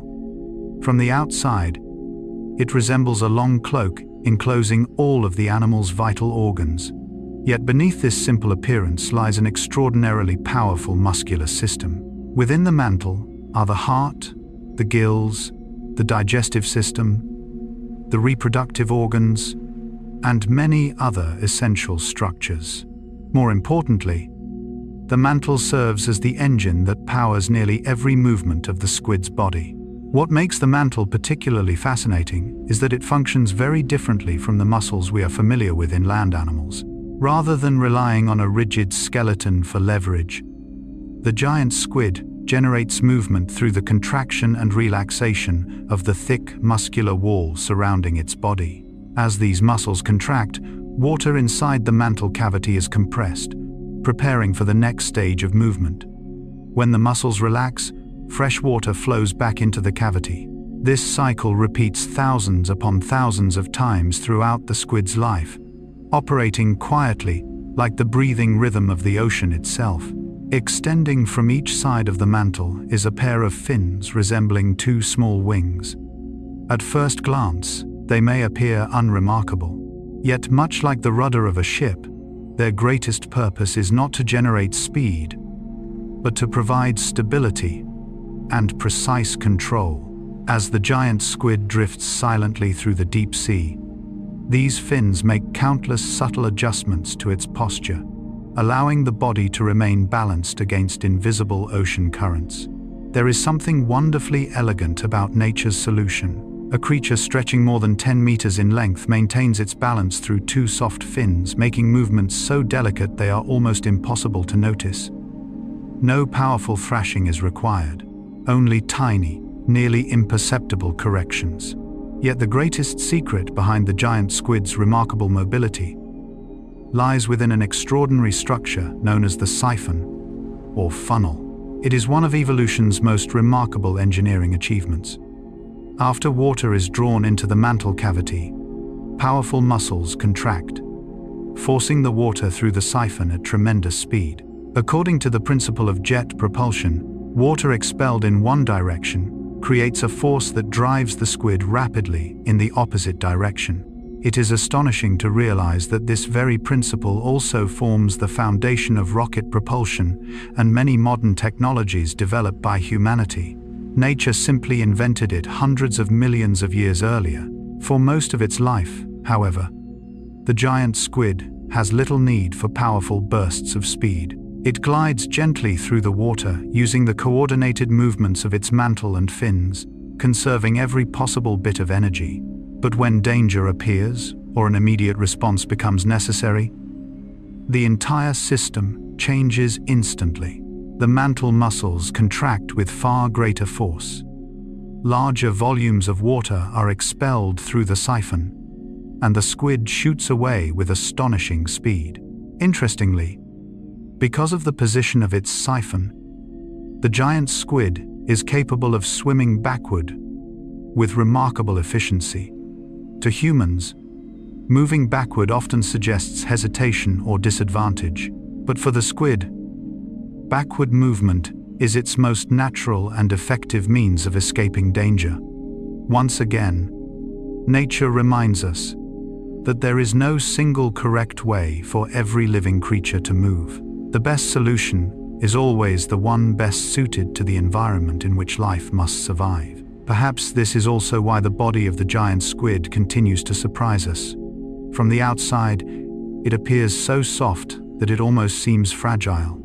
It possesses no rigid skeleton for support, no thick armor for protection, no powerful legs or broad wings. Yet that very softness becomes its greatest strength. Within the crushing pressures of the deep ocean, a soft body withstands immense force, far better than many rigid structures could. It is more flexible, lighter, and requires less energy to function efficiently. What people sometimes mistake for weakness, nature has transformed into an extraordinary advantage. Perhaps this is one of the most beautiful lessons evolutionary biology has to offer. Efficiency is not always the same as toughness. Sometimes, adaptability is the greatest strength of all. Carl Gustav Jung once wrote in The Undiscovered Self, "The greatest and most important problems of life are all fundamentally insoluble. They can never be solved, but only outgrown." Although Jung was speaking about the human psyche, his insight resonates beautifully with the natural world as well. Nature rarely attempts to defeat its environment. It does not eliminate the crushing pressure of the deep sea, erase the darkness, or make food more abundant. Instead, life learns to adapt to what cannot be changed. The giant squid does not conquer the deep ocean through strength. It grows alongside it. Its body is the result of millions of years spent evolving within the very limits imposed by its environment. Perhaps human beings are traveling a similar path. We often devote enormous effort to resisting circumstances beyond our control. Yet, over time, life gently teaches us that not every challenge can be removed. Some obstacles can only be overcome by changing ourselves. Just as the giant squid does not make the ocean any shallower, but instead allows its own body to become a harmonious part of the sea. When we observe the giant squid as a whole, we no longer see isolated anatomical structures. The mantle works in perfect rhythm with the siphon. The fins coordinate effortlessly with the jets of water. The 8 arms, 2 tentacles, enormous eyes, and complex nervous system all function together as one unified organism. Nothing exists by accident. Every structure finds its purpose through its relationship with every other part. Perhaps this is also what Jung continually emphasized when describing the process of becoming a whole person. An individual is not truly strong because of one exceptional quality, but because every aspect of the self has found its proper balance. Just like the body of the giant squid, true strength lies not within any single organ, but within the harmony of the entire system. And as the ocean continues to cradle this extraordinary creature within its endless darkness, we begin to realize that nature has never celebrated rigidity. What endures across millions of years is that which knows how to adapt, how to move with changing circumstances, and how to transform softness into a unique kind of strength. Perhaps that is the gentle whisper the deep sea offers each of us before another day comes to an end. Sometimes, the thing that carries us farthest is not resisting the current of life, but learning to move with it, with flexibility, serenity, and wholeness. Part 10. The Deadly Arms. In the depths of the ocean, where sunlight can no longer guide the way and every movement must be made with absolute efficiency, the body of the giant squid resembles a blueprint that nature has refined over hundreds of millions of years of evolution. If its eyes are the windows through which it perceives the world, and if the mantle and siphon are the engines of its movement, then its 8 arms are where precision, strength, and elegance come together. They are far more than limbs used to touch the surrounding environment. They are extensions of the nervous system, of instinct, and of an evolutionary story that began long before human beings ever appeared. When people think of the giant squid, they often picture its 2 extraordinarily long feeding tentacles, capable of reaching out to seize prey from a distance. But once that first strike is made, it is the 8 arms that take over the rest of the work. They are shorter than the tentacles, thicker, stronger, and permanently surround the mouth like a natural shield. In the darkness of the deep sea, these arms do not move chaotically. They work together with remarkable coordination, every motion serving a precise purpose. Running along the inner surface of each arm are hundreds of suckers arranged in orderly rows. Viewed under a microscope, Each sucker resembles a miniature mechanical masterpiece. At its center is a powerful suction cup capable of gripping firmly onto a surface. Surrounding it are rigid rings of chitinous teeth that curve inward. This remarkable design allows the suckers not only to hold their prey securely, but also to leave small cuts when subjected to great force. At first, that may sound violent. Yet in the world of the deep ocean, it is simply an extraordinarily effective biological solution. Food is far less abundant than it is near the surface. When an opportunity finally appears, the squid must secure its prey before it disappears once again into the darkness. Those tiny rings of teeth greatly reduce the risk of losing their grip, especially when both predator and prey are moving through the water. Perhaps the most remarkable aspect of these powerful arms is that they are not used primarily for attack. For much of the time, the 8 arms function simply as sensory organs. They constantly touch the surrounding water, detect the texture of objects, adjust the squid's posture, and work together with its nervous system to respond to even the slightest changes in the environment. Just as human hands are capable of gently holding a flower one moment and gripping a rope tightly during a storm the next, the giant squid's arms embody both delicacy and strength at the same time.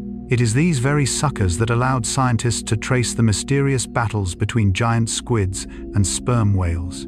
On the bodies of many mature sperm whales, researchers have found rows of circular or oval scars arranged in remarkably regular patterns. When the size and spacing of these scars are compared with the suckers of giant squids, the correspondence is almost perfect. Those scars are the ocean's silent diary. Almost no one has witnessed the majority of these battles firsthand.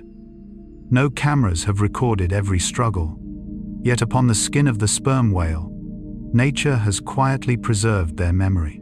Every scar stands as evidence that the giant squid fought back, that even when confronted by one of the planet's most formidable predators, it never abandoned its struggle to survive. Suddenly, we begin to see those 8 arms differently. They are not symbols of cruelty. They are symbols of resilience. Nature has never created strength merely for display. Every adaptation exists for a reason. The toothed suckers were not designed to inspire fear, but to increase the animal's chances of survival. In a world where mistakes rarely offer a second chance, once we understand this, we begin to stop judging other creatures according to human ideas of morality.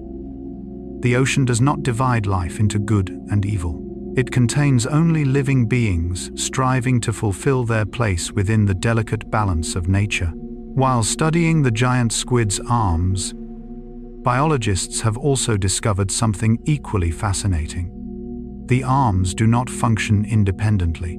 The squid possesses a highly developed nervous system that allows each arm to respond flexibly to its immediate surroundings, while remaining perfectly coordinated with the rest of the body. Every arm is capable of processing information locally, yet each remains part of a larger, integrated system. It is a beautifully balanced division of labor, in which every part enjoys a measure of autonomy without ever becoming disconnected from the whole. Perhaps here we find another beautiful harmony with the ideas of Carl Gustav Jung. In The Practice of Psychotherapy, Collected Works of C.G. Jung, Volume 16, he wrote, "Wholeness is not achieved by cutting off a portion of one's being, but by integration of the contraries." It is a profound insight into human nature. Yet when we observe the giant squid, it evokes an equally vivid image from the natural world. The strength of this extraordinary creature does not arise from any single arm, nor from its most powerful sucker. Its true power emerges only when every part functions together in complete unity. Each arm fulfills its role. Every sucker contributes its small part. It is this harmony that creates the astonishing effectiveness of the entire system. Human beings are much the same.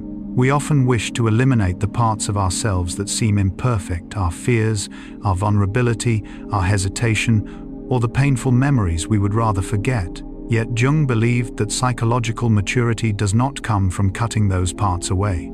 It comes from understanding them, accepting them, and integrating them into a greater whole. Like the giant squid's 8 arms, every part has its place. Even the qualities that once made us feel uncertain can become sources of strength when they are allowed to serve their proper purpose. Perhaps this is the gentle lesson the deep sea tells through the language of life itself. Nature does not create bodies that are perfect in the simplest sense. It creates bodies whose parts know how to work together. Survival is determined not by the strongest single structure, but by the harmony with which every part serves a common purpose. And as you imagine the giant squid drifting silently through the endless darkness, its 8 graceful arms moving gently with the currents, it becomes difficult to continue calling them deadly arms. Perhaps they are more like the arms of the ocean itself, shaped to cradle life within one of the harshest environments on Earth. In that profound stillness, every sucker, every movement, and every scar tells the same timeless story that the greatest form of strength is not the power to destroy, but the power that allows life to endure quietly and persistently within the deepest waters of our planet. Part 11. Diet and Hunting Strategy. In the depths of the ocean, where sunlight disappeared long ago and darkness has become a permanent state, life unfolds according to a rhythm unlike anything we know on land. There are no herds crossing open plains, no birds greeting the dawn with their songs. Every movement is rare, deliberate, and carefully conserved. In this world, food is never guaranteed. Every creature must learn patience. For hours or even days may pass before an opportunity worth acting upon appears. The giant squid is no exception. Yet rather than becoming a relentless pursuer, it has evolved into a master of waiting. The giant squid's diet consists primarily of deep-sea fish and smaller species of squid. These creatures also drift quietly through the darkness in search of food, unaware that somewhere ahead, a pair of enormous eyes is silently following their every movement. Yet what makes the giant squid particularly remarkable is that it rarely wastes energy chasing prey over long distances. The deep ocean does not reward prolonged pursuits. Here, energy is far more valuable than it is in the sunlit waters above. Instead of constantly chasing its prey, the giant squid has adopted a far more elegant strategy: ambush. It drifts almost motionlessly with the currents, its soft body blending seamlessly into the surrounding darkness. The movements of its fins are so subtle that they are nearly impossible to detect. Its 2 long feeding tentacles remain tightly retracted, while its 8 arms rest naturally against its body. Should another creature happen to swim past, it would most likely see nothing but the empty darkness of the ocean, never realizing that a predator is waiting only a few feet away. In the world of the deep sea, darkness is more than an environment. It is part of the strategy. What humans often perceive as an obstacle has become one of the giant squid's greatest advantages. Nature never attempted to eliminate the darkness of the deep ocean. Instead, it taught its inhabitants how to use that darkness to survive. The giant squid does not resist the absence of light. It allows itself to become part of the darkness until the boundary between its body and the surrounding water nearly disappears. Then the decisive moment arrives. A fish enters the perfect range. Perhaps it is simply swimming past in search of smaller prey. Perhaps it has been drawn by the glow of another bioluminescent creature. Whatever the reason, in a single instant, the stillness that has endured for so long gives way to explosive speed. The feeding tentacles launch forward before the squid's body has even begun to move. This is one of the most astonishing adaptations of the species. Rather than propelling its entire body toward its target, the giant squid moves only the part that truly needs to move. Because the tentacles are much lighter and considerably longer than the rest of the body, they can reach their target in an instant. It is a solution that is both extraordinarily accurate and remarkably energy efficient. Precisely the kind of design evolution favors in such a demanding environment. The moment the suckers secure their grip, the 8 arms immediately begin drawing the prey toward the center of the body. There is no confusion, no wasted motion. Everything unfolds like a carefully composed symphony whose every note has been refined through millions of years of evolution. Within moments, the prey reaches the powerful beak at the center of the arms, where its journey through the ocean's food web comes to an end. At first glance, we might simply call this a hunt, but if we look more closely, we see something far more remarkable. It is a sequence of biological processes optimized to an almost perfect degree. The eyes detect movement. The nervous system processes the information. The tentacles respond. The suckers secure the target. The 8 arms coordinate their movements. The beak completes the final task. No component functions alone. Every part contributes to a single integrated system with one purpose alone: to sustain life. Perhaps what makes the giant squid such an extraordinary creature is not the speed of its strike, but the patience that comes before it. It may spend the vast majority of its time simply waiting, never rushing, never acting impulsively, never wasting precious energy on opportunities that are not yet right. The deep ocean has taught it that sometimes the most important action is knowing when not to act. It is a lesson that human beings often forget. Modern life constantly encourages us to move faster, accomplish more, and remain endlessly busy. We fear silence because we mistake it for stagnation. Yet nature tells a different story. The giant squid has survived for millions of years not because it is always moving, but because it knows when to remain perfectly still. Carl Gustav Jung once wrote in Psychological Types, "Everything that irritates us about others can lead us to an understanding of ourselves." Although Jung was speaking about relationships between people, his insight also offers a beautiful perspective on the natural world. What we find difficult to understand about the giant squid, its silence, its patience, its reliance on darkness as an advantage, may simply reflect how we ourselves view the darker seasons of our own lives. We often want waiting to end immediately. We want light to appear at once. We want every answer to be clear. Yet nature seems to whisper that not everything of value is found through constant motion. Some forms of strength reveal themselves only when we are calm enough to remain still. In Jung's thought, darkness is not merely the place where fear resides. It is also where undiscovered potential lies hidden. The deep ocean offers a striking parallel. It is the darkness itself that has allowed countless extraordinary adaptations to emerge. Adaptations that would never have been necessary in a world filled with light. Without darkness, there would be no enormous eyes. Without scarcity, there would be no hunting strategy of such remarkable elegance. What once appeared to be a limitation became the very force that inspired evolution's creativity. Perhaps each of us experiences similar seasons of darkness throughout our own lives.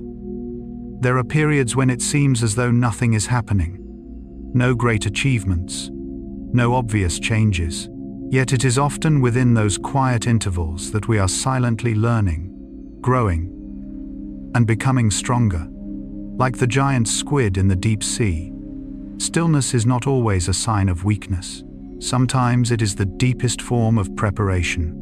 And as night continues to settle over the vast ocean, the giant squid drifts quietly through the dark waters. It does not rush after every opportunity. It does not struggle against the darkness surrounding it. It simply listens patiently to the faintest movements of life, acting only when the moment is exactly right. Perhaps that is the gentle lesson nature offers us before another day comes to an end. Not every journey requires us to move quickly. Sometimes the greatest wisdom is knowing how to wait until the right moment arrives, and then to move forward with everything we have quietly prepared, with calmness, confidence, and a sense of wholeness. Part 12. A remarkable circulatory system. If someone were to ask what the most extraordinary feature of the giant squid is, many people would immediately think of its enormous eyes, its long tentacles, or its sharp, parrot-like beak. Yet hidden deep within its soft body lies another secret that continues to fascinate even marine biologists. Blood that flows a brilliant shade of blue through its tissues, and 3 hearts beating tirelessly throughout its entire life. It sounds like something drawn from the imagination, but it is entirely real. And like so many wonders in nature, the more we understand it, the more we realize that even the strangest adaptations exist for one simple reason: to keep life going. For humans, the color red has become almost synonymous with blood itself. From our earliest biology lessons to everyday life, we learn that blood is red because of hemoglobin, the iron-containing protein responsible for transporting oxygen throughout the body. That is why it comes as such a surprise to discover that the blood of the giant squid is instead a pale shade of blue, not because it comes from another world, but because nature chose a different solution. Instead of hemoglobin, the giant squid relies on an oxygen-carrying molecule known as hemocyanin. Unlike hemoglobin, which binds oxygen using iron atoms, hemocyanin uses copper at its core. It is this copper that gives the squid's blood its distinctive blue color when oxygenated, just as iron gives human blood its familiar red hue. At first glance, this may seem like nothing more than a small chemical difference. Yet behind that difference lies a long story of evolution. The waters where the giant squid lives are perpetually cold.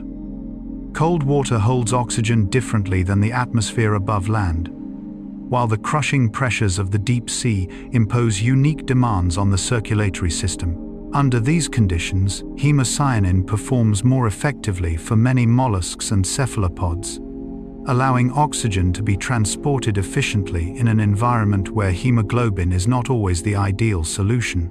Once again, nature reminds us that there is never only one correct answer. The best solution always depends upon the environment in which life chooses to exist. Perhaps this is one of the reasons science is so beautiful. Each time we believe we have fully understood the rules of nature, nature quietly smiles and reveals another possibility. Blood does not have to be red. A creature does not have to possess only one heart. Life does not have to conform to the patterns most familiar to human experience. If blue blood is astonishing enough, the giant squid's 3-heart circulatory system takes that wonder even further. Most vertebrates possess a single heart that pumps blood throughout the body. But for a giant squid, one heart alone would not be sufficient to meet the demands of such a large animal living in the challenging conditions of the deep sea. So nature created 3. 2 smaller hearts are located beside the gills.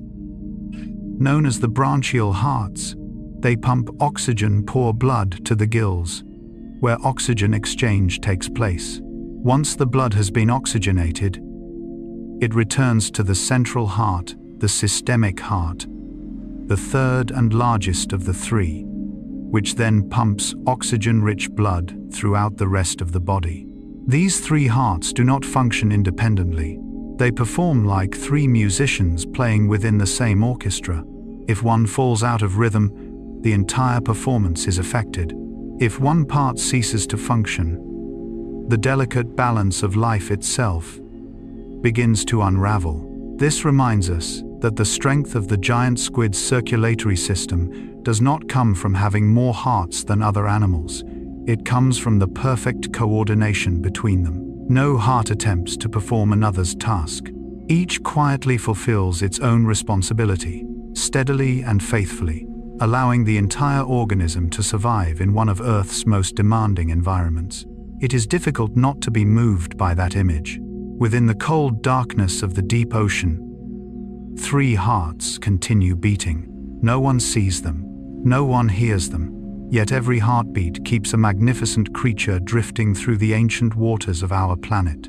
Perhaps the most beautiful part of this story is that nature did not create 3 hearts so that the giant squid would appear extraordinary to human eyes. It simply did what was necessary for life to adapt. Nature has never been concerned with what appears impressive, only with what works. Carl Gustav Jung once wrote in Modern Man in Search of a Soul, "Life always seems to me like a plant that lives on its rhizome. Its true life is invisible, hidden in the rhizome." It is a deeply meaningful image. Jung compares life to a plant. What we see above the ground, the trunk, the branches, the leaves, the flowers, is only the visible portion. The part that truly sustains life remains hidden beneath the soil, within the quiet network of roots that our eyes rarely notice. Perhaps the body of the giant squid tells a similar story. What allows this remarkable creature to endure is not the enormous eyes that inspire our wonder, nor the long tentacles or its colossal size that capture our imagination. It is the three hearts working silently within the darkness of its own body. They resemble the invisible qualities that sustain every human life: patience, kindness, hope, or the quiet determination to rise again after failure. Few people ever notice them, yet they are the very things that keep life moving forward. Jung repeatedly emphasized that the deepest parts of ourselves seldom appear on the surface. The things that matter most are rarely the most visible. The same is true of the ocean. We are naturally drawn to towering waves, brilliant skies, and powerful storms above the sea. Yet the greatest miracles of life unfold far below, where the three hearts of a giant squid continue beating steadily within eternal darkness. When we reflect upon this, it becomes difficult not to feel profound respect for the endless creativity of evolution. Simply by replacing one atom, iron, with copper, nature created blue blood.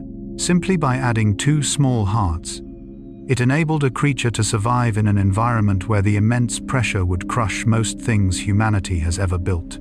Perhaps life is quietly teaching us the same lesson. We often believe strength comes from the things that are grand and easily seen. Yet, sometimes, what truly carries us forward are the silent heartbeats within us. A faith that never fades, a love that quietly endures, or a determination so gentle that even we seldom recognize its presence.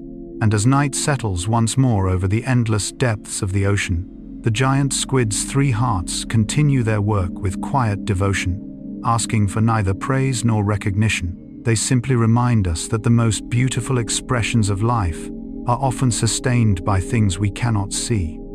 Just like the human soul, the deepest truths rarely exist on the surface. They flow silently within us, as steadily as the blue blood that nourishes one of the most extraordinary creatures the ocean has ever brought into being.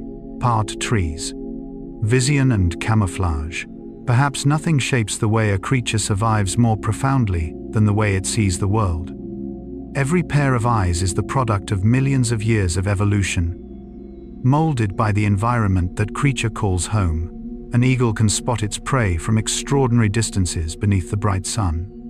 A cat sees far better than we do in the darkness of night.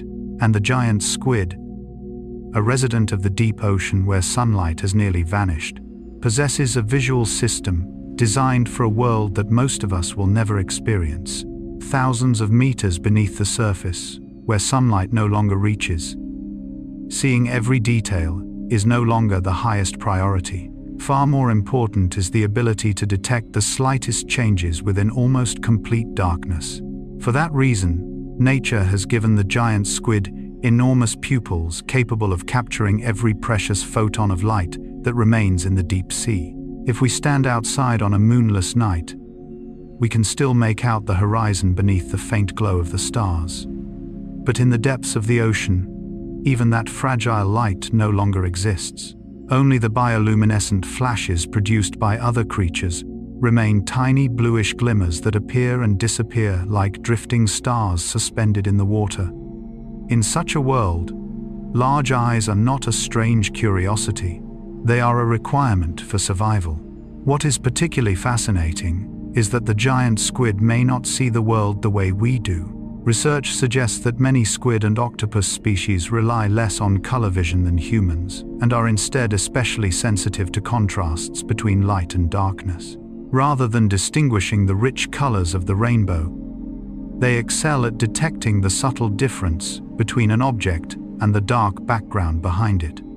To them, the faint silhouette of something moving through the darkness may be far more important than the brightest color imaginable. There is something deeply beautiful about the priorities nature has chosen. Human beings are naturally drawn toward things that stand out: color, shape, brilliance. And yet in the deep sea, the greatest advantage is the ability to recognize the smallest changes. A single subtle movement in the darkness may signal that food is approaching, or that a predator is quietly closing in. It reminds us that the way we perceive the world always depends upon the world in which we live. Nature has never created one perfect visual system for every creature. It creates the visual system best suited to each unique environment. Yet the story of the giant squid's vision does not end with its remarkable eyes. Covering its soft body are countless specialized pigment cells known as chromatophores. Each chromatophore resembles a tiny sac filled with pigment and controlled by both the nervous system and microscopic muscles. As these muscles contract or relax, the pigment expands or contracts, allowing the skin's colors and patterns to change within moments. Among many squid and octopus species living closer to the surface, chromatophores are extraordinarily active, enabling them to blend seamlessly with rocks, coral reefs, or sandy ocean floors in just a few seconds. Giant squids inhabit much darker waters, where color plays a far smaller role, because almost no sunlight remains. Nevertheless, they still possess chromatophores, and many scientists believe these cells may assist with camouflage in the dimmest traces of available light, while also serving as a means of communication between members of the same species when they come within close range. It is a thought-provoking idea. Even in a world where light has almost disappeared, nature has never abandoned the possibility of communication. Perhaps that is because life is sustained by more than food and oxygen. It is also sustained by connection. A subtle change across the surface of the body may carry a message understood only by another giant squid. No sound is required. No spoken language. Through the faintest shifts in color and pattern, information travels quietly across the vastness of the ocean. Perhaps that invites us to reflect upon our own lives. Human beings are constantly sending signals, many of them without words. A glance, the slightest smile, an unusual silence, or the briefest change in expression may communicate more than an entire conversation. We often believe we communicate primarily through language. Yet much of our emotional world is expressed through things that are almost impossible to name. Carl Gustav Jung once wrote in The Development of Personality Collected Works of C.G. Jung, Volume 17. The meeting of two personalities is like the contact of two chemical substances. If there is any reaction, both are transformed. His words remind us that every encounter between two people unfolds far beneath the surface. Every meeting becomes a subtle exchange between the deepest layers of two souls, between what is spoken aloud and what remains quietly unspoken. Just as in the deep ocean, where light is scarce yet signals continue to exist, human beings often perceive one another through countless channels beyond language. Jung also devoted much of his work to the concept of the persona, the psychological mask each of us wears as we move through society. He did not regard the persona as something negative. It is an essential adaptation that allows us to function within our communities. Yet he also warned that if we become completely identified with that mask, we gradually lose touch with the deeper core of who we truly are. On a symbolic level, the ability of giant squids and other cephalopods to alter their appearance naturally brings this idea to mind. They change their outward appearance to adapt to changing circumstances, yet their biological identity remains exactly the same. Nature seems to whisper that adaptation does not require us to lose ourselves. It is simply the way life discovers the most effective path toward continued survival. Perhaps each of us is doing something similar every day. We speak differently with family than we do with friends. We behave differently with colleagues than we do with loved ones. We naturally adjust ourselves to fit each situation. There is nothing unnatural about that. What truly matters is not whether we change, but whether, beneath every role we play, we still remember who we really are. It is fascinating that the giant squid perceives its world primarily through contrast rather than color, while human beings are often so captivated by outward appearances that we overlook far subtler distinctions. We instinctively notice what is brightest. Yet we may fail to recognize the quiet shifts in our own emotions or those of someone beside us. Perhaps if we slowed down, like the patient eyes of a creature from the deep sea, we would discover that the things which matter most are rarely the things that shine the brightest. And as darkness continues to settle across the endless ocean, the giant squid glides silently through its nearly colorless world. Its enormous eyes patiently gather every faint trace of light. Its soft skin responds quietly to the changing environment around it. No movement is unnecessary. No change is accidental. Together they tell a gentle story of adaptation, of seeing beyond appearances, and of a truth shared by both nature and Jungian psychology. The things that matter most are rarely the ones that shine the brightest before our eyes. More often, they dwell quietly in the depths, waiting to be discovered through patient observation and a heart willing to truly listen. Part 14. An evolutionary family. When we first encounter the giant squid, it is easy to feel as though we are looking at a creature entirely unlike anything else on Earth. Its colossal size, enormous eyes, 8 powerful arms lined with suckers, and life within the eternal darkness of the deep ocean make it seem less like an ordinary animal and more like something drawn from an ancient legend. Yet science tells a far gentler and far more beautiful story. Beneath its mysterious appearance, the giant squid is simply one branch in the continuous flow of evolution, carrying within its body the memory of hundreds of millions of years of natural history quietly written by time itself. Biologists classify the giant squid within the class Cephalopoda, a group whose name comes from the ancient Greek words kephale, meaning head, and pous, meaning foot. In other words, these are creatures whose arms and tentacles develop directly around the head, creating a body plan unlike that of almost any other animal on Earth. At first glance, this arrangement seems unusual. But a closer look reveals that nature never creates difference merely to appear extraordinary. Every anatomical structure is the result of countless evolutionary experiments carried out across geological time. The body of the giant squid was not designed perfectly from the beginning. It is the product of millions of generations, gradually adapting to life in the sea, where every small change has been tested by an unforgiving environment. Within this same cephalopod family, the giant squid has several familiar relatives. There is the octopus, with its 8 remarkably flexible arms and extraordinary intelligence. The cuttlefish, equipped with its lightweight internal shell that helps regulate buoyancy and its remarkable ability to change color. The many smaller squid species commonly found in coastal waters, and perhaps most fascinating of all, the nautilus, an ancient cephalopod, distinguished by its beautifully spiraled shell and often described as a living fossil, because it has preserved many characteristics inherited from ancestors that lived hundreds of millions of years ago.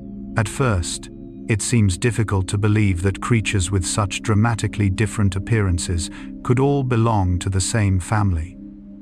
One spends its life protected inside a coiled shell. Another possesses 8 graceful arms.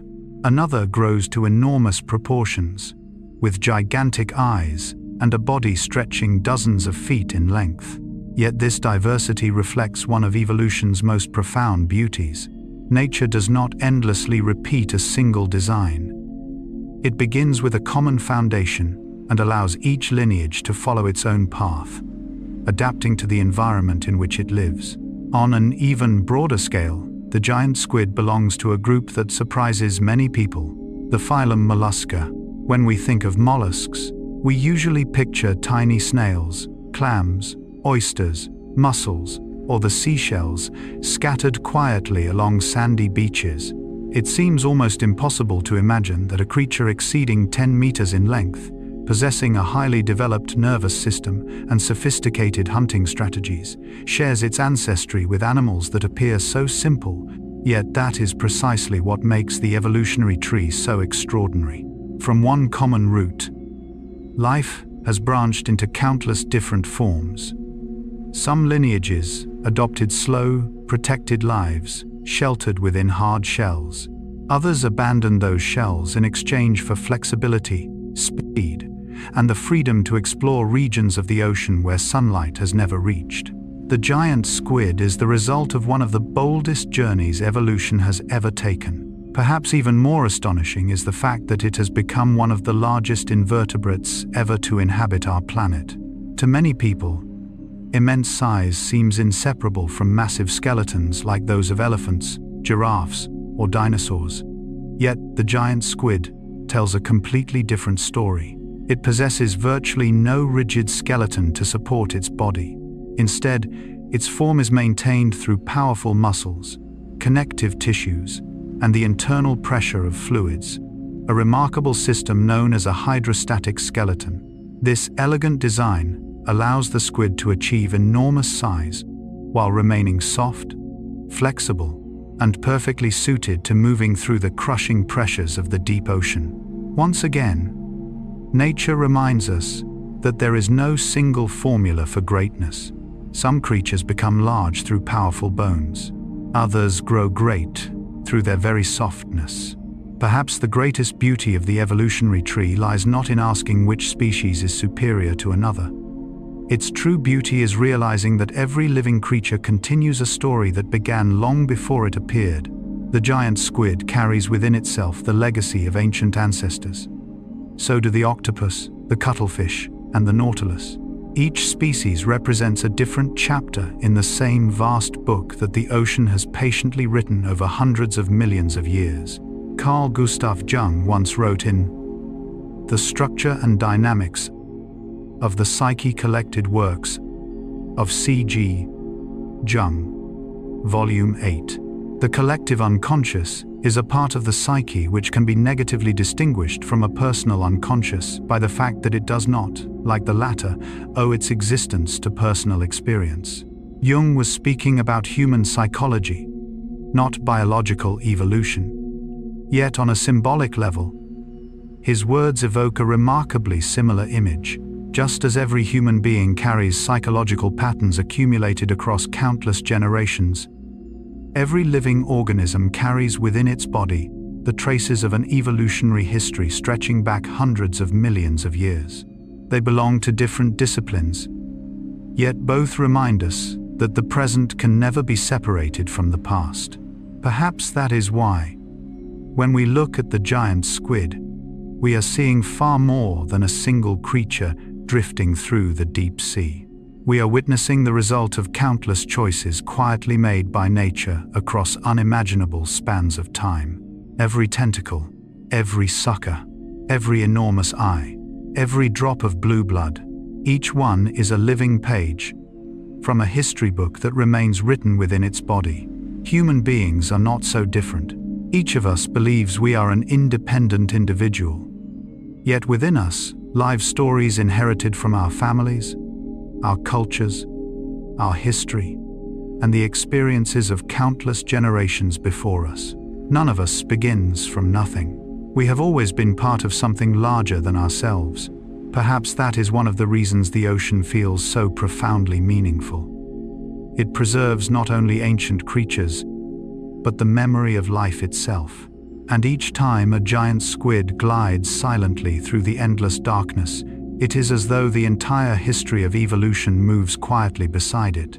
As our journey comes to a close today, it becomes easy to understand why the giant squid inspires both awe and humility, not merely because of its size or its mystery, but because it reminds us that every living creature is the descendant of a story far older than the lifespan of any individual. Just as Jung believed we truly understand ourselves only when we recognize that we belong to something greater than ourselves, the giant squid seems to whisper the same lesson from the depths of the sea.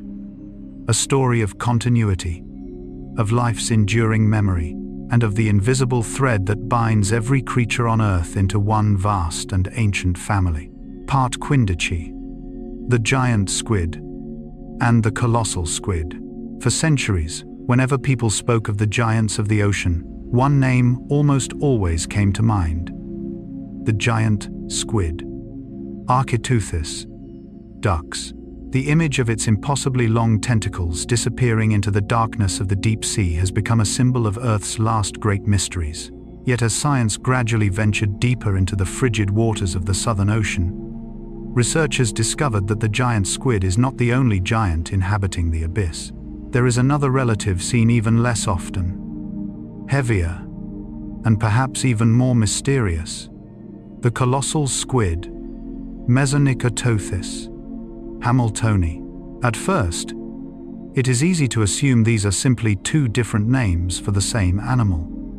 In reality, however, they represent two distinct evolutionary lineages. Both belong to the class Cephalopoda. Both share an ancient common ancestor, yet each has followed a very different evolutionary path in adapting to a different ocean. The giant squid is famous for its astonishing length, including its two feeding tentacles. The largest individuals may exceed 10 meters in total length, while a few historical reports have suggested even greater sizes, although those claims remain unconfirmed. Its body is relatively slender, and its extraordinarily long tentacles drift through the darkness like ribbons suspended in the deep sea. The colossal squid, however, tells an entirely different story. It rarely reaches the same overall length as its giant squid relative. Yet if the two animals were placed side by side on a scale, the difference would become immediately obvious. The colossal squid possesses a much thicker body, far more massive musculature, and can weigh several hundred kilograms. Current research indicates that it is the heaviest invertebrate ever known. If the giant squid impresses us with graceful length, the colossal squid inspires awe through the immense power and density concentrated within its muscular body. Nature is wonderfully surprising. These two creatures originated from the same ancient lineage, yet they did not evolve in the same direction. One became longer, the other became heavier. Neither is an upgraded version of the other. They are simply two different answers to two different environments. That becomes easier to understand once we consider where they live. The giant squid is distributed throughout many of the world's oceans, primarily inhabiting deep, temperate, and subtropical waters. Its life unfolds in dark depths where temperatures remain low, yet environmental conditions are more varied than those found farther south. The colossal squid, by contrast, is found almost exclusively in the waters surrounding Antarctica and the subantarctic region. This is one of the coldest and most unforgiving environments on Earth. Water temperatures remain near freezing. Powerful currents dominate the sea, and food resources follow highly specialized patterns. These conditions have shaped the colossal squid's body, favoring greater strength, thicker musculature, and increased body mass, suited to survival in icy waters. Perhaps the most fascinating difference, however, lies within their tentacles. The giant squid relies on suckers lined with chitinous teeth that firmly secure prey during the decisive moment of capture. It is an exceptionally effective design for hunting in darkness. The colossal squid goes one step further. Its tentacles are equipped not only with suckers, but also with sharp, swiveling hooks that can rotate and grip prey even more securely. These hooks are not symbols of aggression. They are biological adaptations shaped by an environment where every hunting opportunity is precious and failure may not be easily forgiven. Once again, nature does not create differences for the sake of competition. It creates differences for the sake of adaptation. What makes these two species so extraordinary is not how different they are from one another, but the fact that each succeeds within its own world. Neither species needs to become a copy of the other. Each has found the form best suited to the environment in which it lives. Perhaps this is one of the most beautiful lessons evolution has to offer. Human beings are naturally inclined to compare. We want to know who is stronger, who is larger, who is smarter, or who is more successful. Yet when we look at these two giants of the deep, such comparisons begin to lose their meaning. Length does not diminish the value of mass. Mass does not diminish the elegance of graceful proportions. Each characteristic reflects a different path of adaptation. Carl Gustav Jung once wrote in The Development of Personality Collected Works of C.G. Jung, Volume 17, "The privilege of a lifetime is to become who you truly are." This is one of Jung's most celebrated reflections on the process of individuation. He believed that maturity does not arise from trying to become someone else, but from gradually discovering and living according to one's own authentic nature. On a symbolic level, these two remarkable squid seem to embody that very idea. If the giant squid attempted to become as massive as the colossal squid, it might lose the flexibility that allows it to thrive throughout the vast open ocean. If the colossal squid tried to stretch its body into the extraordinary proportions of its cousin, it might no longer be suited to the freezing waters it calls home. Nature never asks them to become alike. It simply asks each to become the version of itself best adapted to survive. Perhaps the same is true for us.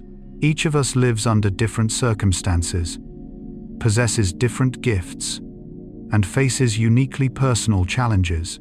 Being unlike someone else is not a sign of deficiency.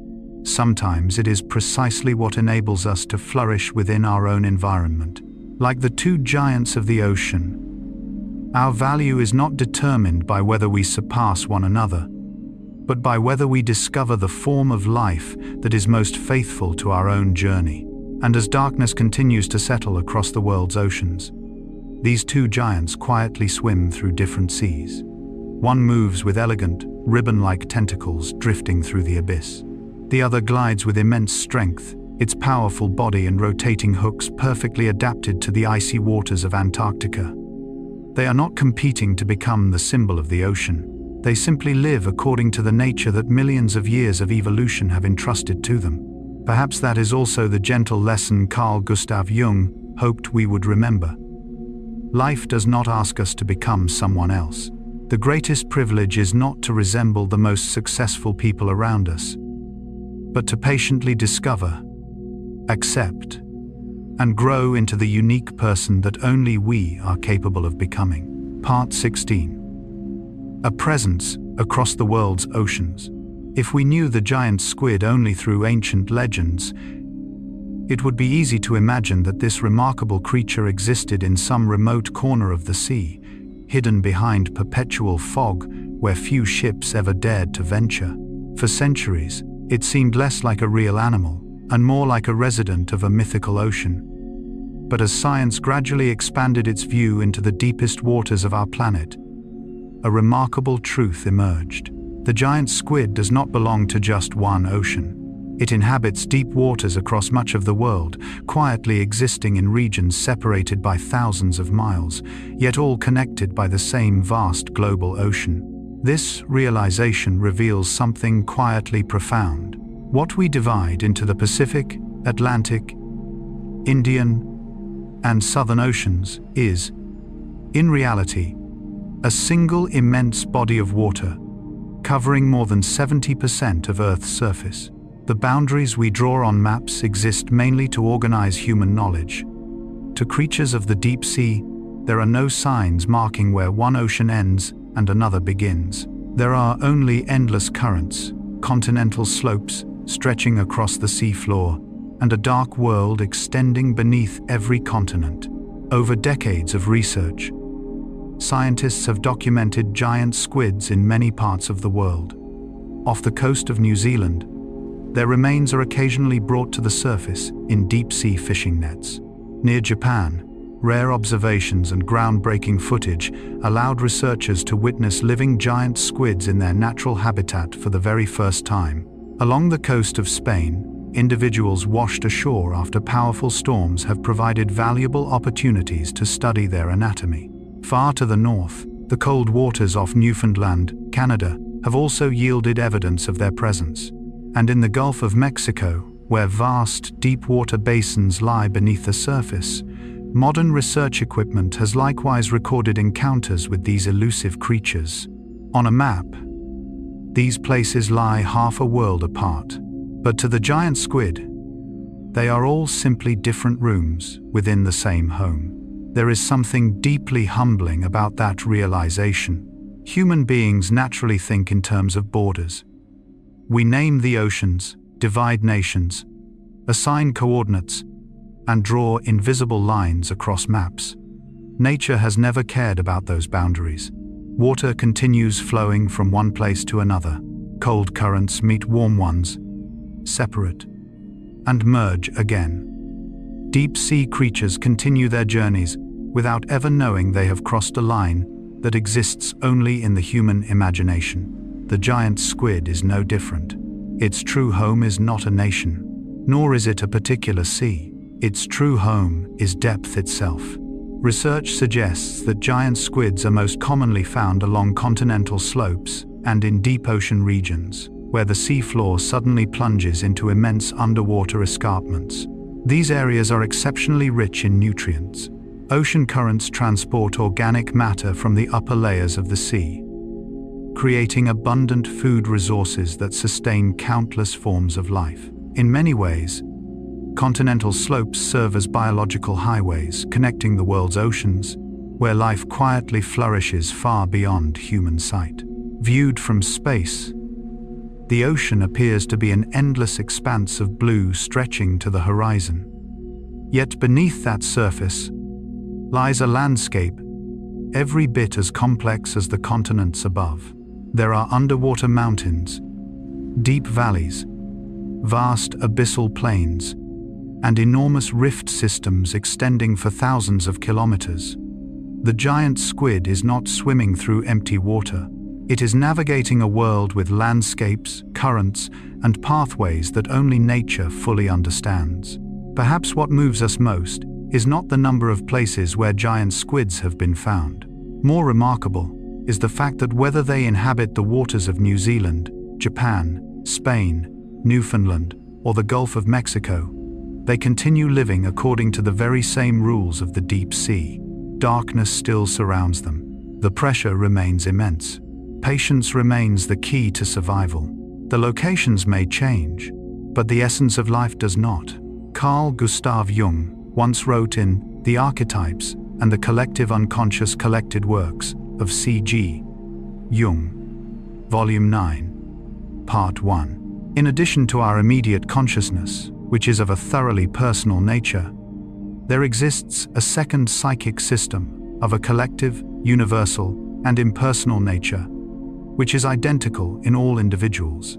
Jung was speaking about human psychology and what he called the collective unconscious. He was referring not to personal memories, but to universal patterns shared across every culture, regardless of where people are born. Of course, this is not a theory of biology, yet symbolically, it evokes a beautiful parallel with the ocean itself. Just as people living in different parts of the world share deep psychological patterns, giant squids inhabiting oceans separated by thousands of miles all carry the same fundamental blueprint of life. Their environments may differ slightly, their ocean currents may not be the same. Yet the evolutionary identity of the species has been faithfully preserved across time. Perhaps the same is true for humanity. We grow up in different cities, speak different languages, and inherit different cultures. Yet at the deepest level of our hearts, we all know love, fear, hope, and the longing to find meaning in our lives. The differences we notice on the surface may seem significant, But the deeper we look, the more we discover how much we truly share. The ocean teaches us this lesson through its quiet inhabitants.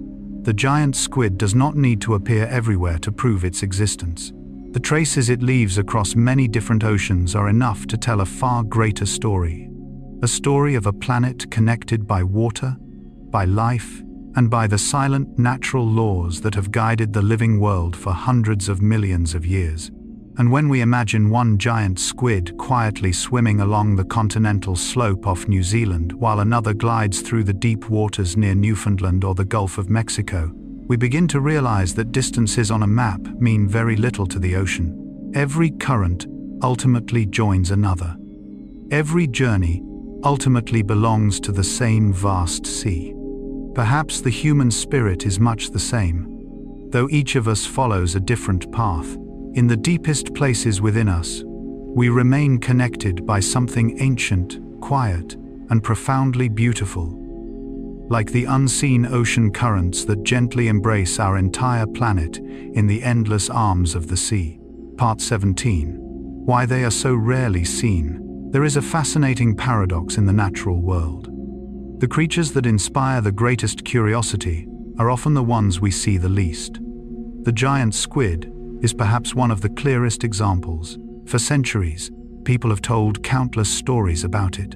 Sailors' legends, ancient illustrations, and tales of enormous tentacles dragging ships beneath the waves have surrounded this remarkable animal with an almost mythical aura. Yet the truly extraordinary fact is that even well into the 21st century, the number of times humans have observed a living giant squid in its natural habitat can still be counted on our fingers. That does not mean they are exceptionally rare. It simply means that their world has almost never been our world. The giant squid spends nearly its entire life in the deep ocean, where sunlight can no longer reach. There, the pressure is hundreds of times greater than at the surface. The water remains perpetually cold, and darkness is a permanent part of the environment. These conditions protect the squid from many of the dangers found in shallower waters, while also making it extraordinarily difficult for humans to reach. For centuries, our exploration of the ocean took place almost entirely at the surface. Ships could survive violent storms, but they could not see through thousands of meters of black water. Even with the arrival of modern science, sending equipment into the depths where giant squids live remains an enormous challenge. The immense pressure is capable of crushing or deforming most conventional machines, while the field of view is limited to the small circle of light produced by artificial illumination. Perhaps that is why most of the giant squid's life unfolds beyond human sight. Not because it is trying to hide, but because it lives in a place that we can rarely visit. From time to time, however, the ocean offers us small reminders of its existence. A giant squid may wash ashore after a powerful storm. Another may become entangled in deep-sea fishing nets. Sometimes only fragments of its body are discovered inside the stomach of a sperm whale. Yet even these precious discoveries rarely reveal what the animal truly looked like while it was alive. The reason lies in the nature of its own body. After death, the giant squid's soft tissues quickly lose their elasticity. As the body rises from the crushing pressures of the deep sea, it begins to deform. Tentacles may become stretched or torn apart. Delicate tissues are damaged by ocean currents, microorganisms, and the rapid process of decomposition. As a result, many of the specimens humans have examined no longer preserve their original shape. This also explains why historical accounts of the giant squid's size varied so dramatically. When confronted with a body that has already been distorted, no one can know its exact length when it was alive. Added to this is the powerful influence of human imagination. Alone on the open sea, beneath a sky filled with fog and darkness, the sudden appearance of a single enormous tentacle breaking the surface is enough for the mind to fill in details that the eye cannot truly see. And so the stories spread from one generation to the next. Squid, 30 meters long, tentacles wrapping around entire ships. sea monsters powerful enough to drag vessels into the depths. Today, science approaches those stories with both respect and caution. Researchers do not dismiss historical accounts outright, because many legends were almost certainly inspired by genuine observations. At the same time, modern methods of measurement have allowed these scientists to determine the size of giant squids with far greater accuracy. Carefully preserved specimens, remotely operated deep-sea vehicles, footage captured in the animal's natural environment, and standardized measuring techniques have gradually replaced speculation with reliable evidence. Yet these discoveries have not made the giant squid any less extraordinary. On the contrary, the more we learn about it, the more we realize that truth can be every bit as captivating as myth. Perhaps the most thought-provoking question is not how large the giant squid truly is. It is how a creature can survive for millions of years while still preserving so much of its mystery. Human beings often assume that if we have never seen something, it cannot truly exist. Yet the ocean continually reminds us that most of the planet's life unfolds in places our eyes have never reached. Existence does not depend upon being observed. Carl Gustav Jung once wrote in Psychology and Religion, "The unconscious is not just evil by nature, it is also the source of the highest good." Jung was speaking about the human psyche, the unconscious dimensions of the mind that cannot be seen with the eyes. He did not regard the invisible as something to fear. Instead, he believed it was also the source of creativity, intuition, meaning, and countless forms of unrealized potential. Perhaps the ocean is telling us a similar story. The deep sea is not empty simply because it is unseen. Within its darkest waters, life continues to flourish in astonishing ways. The giant squid does not need to appear before us to prove its worth. It continues to live, to grow, to hunt, and to carry on its ancient cycle of life, even though most of its existence unfolds without a single human witness. Perhaps the same is true for us. The most important parts of our lives are often the ones no one else ever sees. Quiet perseverance, the strength to rise after failure, thoughts we never speak aloud, dreams known only to ourselves. These things rarely appear on the surface like visible achievements, yet they silently shape the people we eventually become. Jung repeatedly reminded us that true psychological growth does not take place upon the stage of the outer world. It unfolds within the quiet dialogue between consciousness and the unconscious. Like the ocean itself, the deepest regions of the soul are rarely visible to others, yet they ultimately determine the direction of an entire life. Perhaps that is why the giant squid continues to hold such a powerful place within the human imagination. Not because it is a monster of the sea, nor simply because it is enormous, but because it reminds us that some of the most beautiful things on earth never need to step into the light to prove that they exist. And as darkness settles once more upon the ocean, somewhere beneath waters that human eyes have never reached, a giant squid continues its silent journey with the currents. No one sees it, no one calls it by name, yet that does nothing to diminish its existence. Perhaps the human soul is much the same. The deepest parts of ourselves are rarely the most visible. They wait patiently, quietly nourishing us from within, until one day we become still enough to look into our own darkness and discover that it was never empty at all. Part 18. The life cycle of the giant squid. If there is one thing that leaves marine biologists both astonished and humbled when they study the giant squid, it is not its immense size or its record-breaking eyes. It is time itself. A creature that can grow longer than 10 meters, weigh hundreds of kilograms, and rule the depths of the ocean lives for only a handful of years. While many whales survive for more than half a century and sea turtles may spend 100 years roaming the oceans, the giant squid has chosen a completely different path. It does not live a long life. It lives an extraordinarily fast one. At first, This seems almost impossible to believe. How can such a massive body develop in such a remarkably short time? The answer lies in the unique rhythm of life shared by the cephalopods. The giant squid is one of the fastest-growing animals ever discovered. From the earliest stages of its life, its body rapidly accumulates mass, strengthens its muscles, extends its tentacles, and develops its sophisticated nervous system at an astonishing pace. Every passing day marks another significant step toward adulthood. This is not a waste of energy. It is an evolutionary strategy. When a lifespan is measured in only a few years, nature cannot afford delay.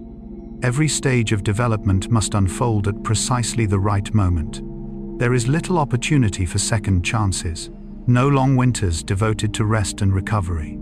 The life of a giant squid resembles a symphony played at a brisk tempo, yet every note falls exactly where it belongs. It is difficult to imagine that such a magnificent giant begins life as a tiny creature that is almost completely transparent. Newly hatched giant squids bear little resemblance to the enormous animals we picture in our minds. They are delicate, fragile, and inhabit the upper layers of the ocean, where sunlight still penetrates the water, and food is far more abundant. There, gentle ocean currents carry them through a world entirely different from the deep sea they will one day call home. There is something deeply beautiful about that contrast. The life of a creature destined for darkness begins in the light. Before learning how to survive within eternal night, it first grows beneath waters where sunlight still filters through the surface. Perhaps those early days provide the energy and nourishment needed for the long journey that lies ahead. Month by month, the young squid grows larger. Its remarkable abilities gradually take shape. Its eyes expand as they adapt to dimmer environments. Its circulatory system becomes stronger. Its feeding tentacles grow increasingly skillful and precise. And when it has matured enough, it slowly leaves the brighter waters behind, descending into regions that are deeper, colder, and infinitely quieter. There is no single moment that clearly marks this transition. It is much like human adulthood. Few of us can identify the exact day we truly became adults. Only when we look back do we realize that somewhere along the way, we quietly crossed an invisible threshold. What makes the giant squid even more fascinating is that, despite everything science has learned about its anatomy, its life cycle still contains enormous mysteries. Most notably, we still do not know exactly where giant squids reproduce. To this day, researchers have not identified the precise breeding grounds of giant squids in the wild. Scientists suspect that reproduction occurs somewhere in the deep ocean, far beyond the reach of human observation. Their hypotheses are based on preserved specimens, anatomical studies, and the distribution of juvenile squids. Yet the complete picture remains unfinished. It is remarkable to realize that in the 21st century, after humanity has walked on the moon and sent spacecraft to distant planets, we still do not know exactly where one of the largest creatures in the ocean begins. Its life. Perhaps those unanswered questions are precisely what makes science so captivating. Science is not merely a collection of answers. It is also the art of patiently living with what remains unknown. Carl Gustav Jung once wrote in The Undiscovered Self, "The least of things with a meaning is worth more in life than the greatest of things without it." It is a simple sentence, yet an extraordinarily profound one. Jung reminds us that the value of life is measured not by size or quantity, but by meaning. When we look at the giant squid, it is difficult not to think of those words. A lifespan of only a few years may seem astonishingly brief when compared with many other animals. Yet within that short time, the giant squid completes an extraordinary journey, from an almost transparent hatchling drifting near the ocean's surface to a colossal inhabitant of the deepest waters on Earth. Perhaps what gives a life its value has never been its length, but the completeness of its journey. In Jungian psychology, the process of individuation, the lifelong journey of becoming one's authentic self, is not measured by age. Some people live for many decades without ever truly understanding who they are. Others undergo profound inner transformation within only a few years. What matters is not how long we travel, but how deeply we grow along the way. In its own way, the giant squid seems to tell that same story through its life cycle. It does not struggle to extend its time. It simply lives according to the rhythm that nature has given it. From light into darkness, from something tiny into something immense, from the sunlit waters near the surface to the deepest reaches of the ocean, every stage has its own purpose. None can be skipped. Perhaps the same is true for us. We often worry that we are moving too slowly, that time is slipping away too quickly, or that we have not yet accomplished what we hoped to achieve. Yet nature gently reminds us that every living creature follows its own rhythm. Some species live for centuries, others survive for only a few seasons. What determines the beauty of a life is not the clock that measures it, but the fullness with which each stage of the journey is lived. And as darkness settles once more over the sea, somewhere in the upper waters touched by the sun, a newly hatched giant squid may be beginning its very first journey. Far below, deep within the abyss, a fully grown adult continues its silent passage through the darkness. These two moments are separated by vast distances, yet they belong to the same life cycle that has repeated itself for millions of years. Perhaps our own lives are much the same. Every ending quietly prepares the way for another beginning. Every stage of growth carries the memory of where it first began. And within that endless cycle, nature gently whispers a timeless truth. The beauty of life is not found in how long it lasts, but in how completely it is lived. Part 19. The mystery of reproduction. Perhaps no chapter in the life of the giant squid is filled with more mystery than its journey of reproduction. After millions of years on Earth, countless human voyages across the seas, and innumerable expeditions into the depths of the ocean, we have yet to witness a complete reproductive cycle of this extraordinary creature in its natural habitat. That reality gives every scientific hypothesis a remarkable sense of humility. We know far more than we once did, yet the ocean continues to quietly keep many of its secrets to itself. If we imagine the world where giant squids live, it becomes easier to understand why finding a mate is such an extraordinary challenge. The deep ocean is not a crowded forest or an open meadow where animals frequently encounter one another. It is an almost boundless expanse, where thousands of meters of darkness stretch endlessly in every direction. Within that immense space, the distance between two individuals can be enormous. Light has all but disappeared. Sound travels in unfamiliar ways, and every creature quietly lives its own life in an environment of near-perfect silence. In a world so vast, the chance of two individuals meeting at all is remarkable. The chance that they meet precisely when both have reached sexual maturity is even more extraordinary. Nature seems to understand that challenge well. Over millions of years of evolution, the giant squid has developed specialized adaptations that increase its chances of reproducing successfully. In males, one arm is modified into a specialized reproductive structure used to transfer packets of sperm, known as spermatophores, into the female's body. Although the exact process has never been fully observed in wild giant squids, studies of preserved specimens indicate that this is a characteristic adaptation shared by many cephalopods, allowing fertilization to occur more efficiently in the deep-sea environment. Even here, nature chooses precision over waste. Every structure exists for a clear purpose. Every adaptation is the result of countless generations quietly refining what came before. After fertilization, the female takes on an even more astonishing task. Scientists believe that a single female may produce an enormous number of eggs, possibly several million, during a single reproductive event.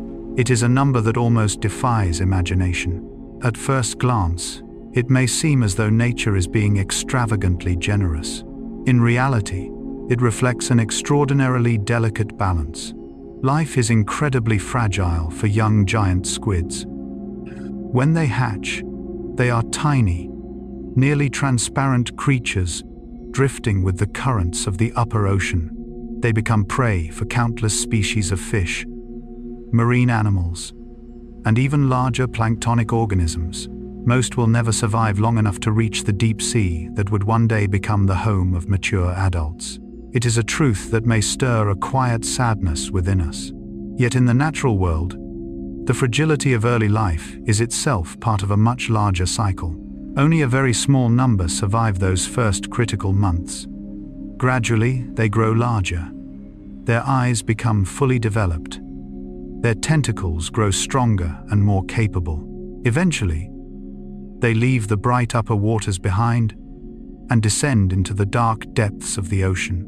Those few survivors carry the story of their species forward, continuing a lineage that has endured for millions of years. Viewed only through the lens of numbers, this may seem like an unforgiving rule of nature. But viewed through nature's own rhythm, it becomes a symphony of continuity. Each generation passes opportunity to the next. Each new life carries the hope that the journey will continue. Perhaps the most astonishing fact is not how many young are born. It is that after all these trials, some always survive to adulthood. Life has never promised that every seed will take root, but neither has life ever stopped sowing new ones. Carl Gustav Jung once wrote in Symbols of Transformation, collected works of C.G. Jung, Volume 5. Life is always the child of opposites. It is a brief statement, yet one of profound meaning.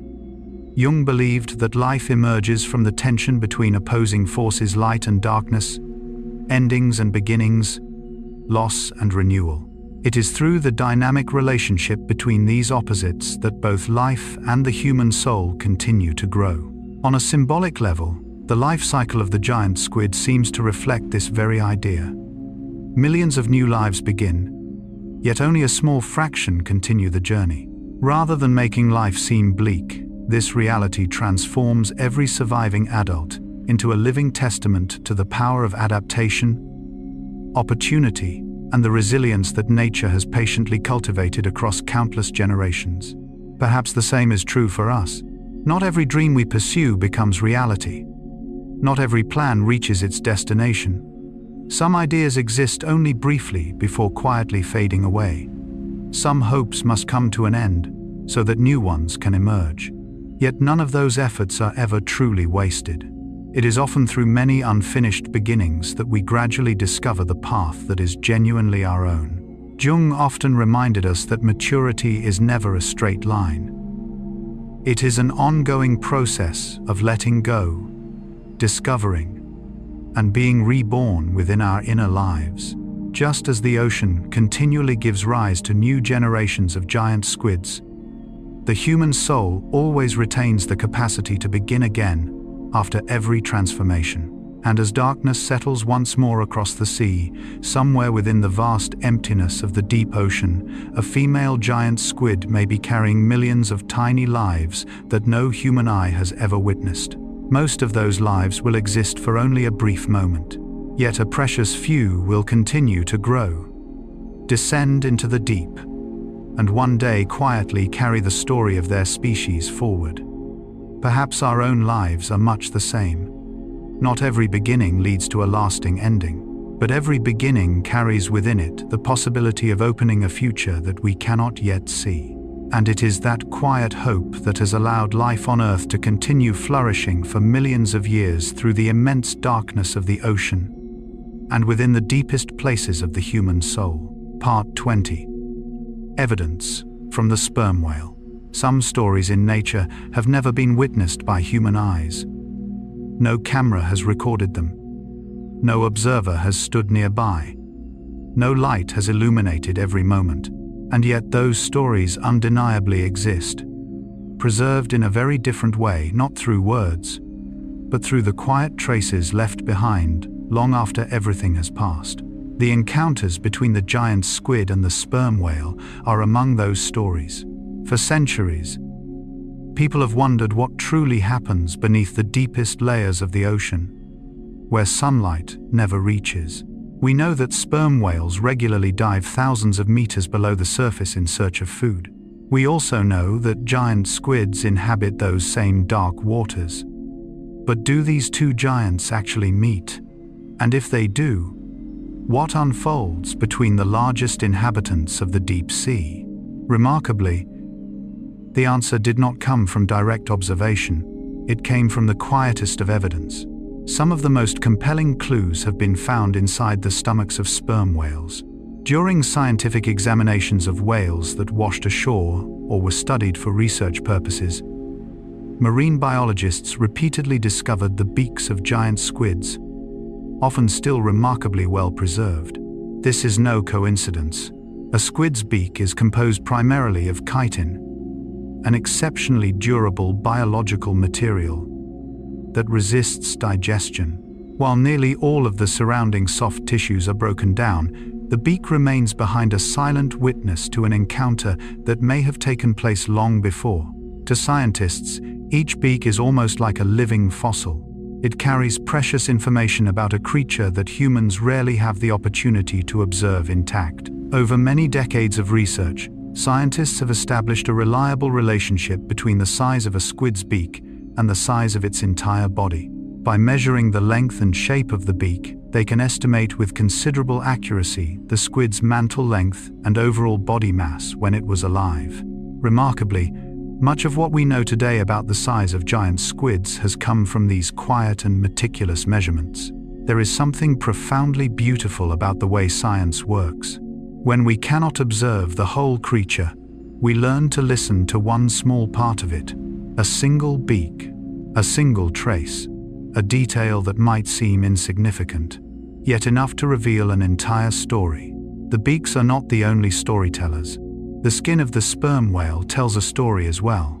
On the bodies of many adult sperm whales, researchers have documented rows of circular or oval scars arranged in strikingly regular patterns.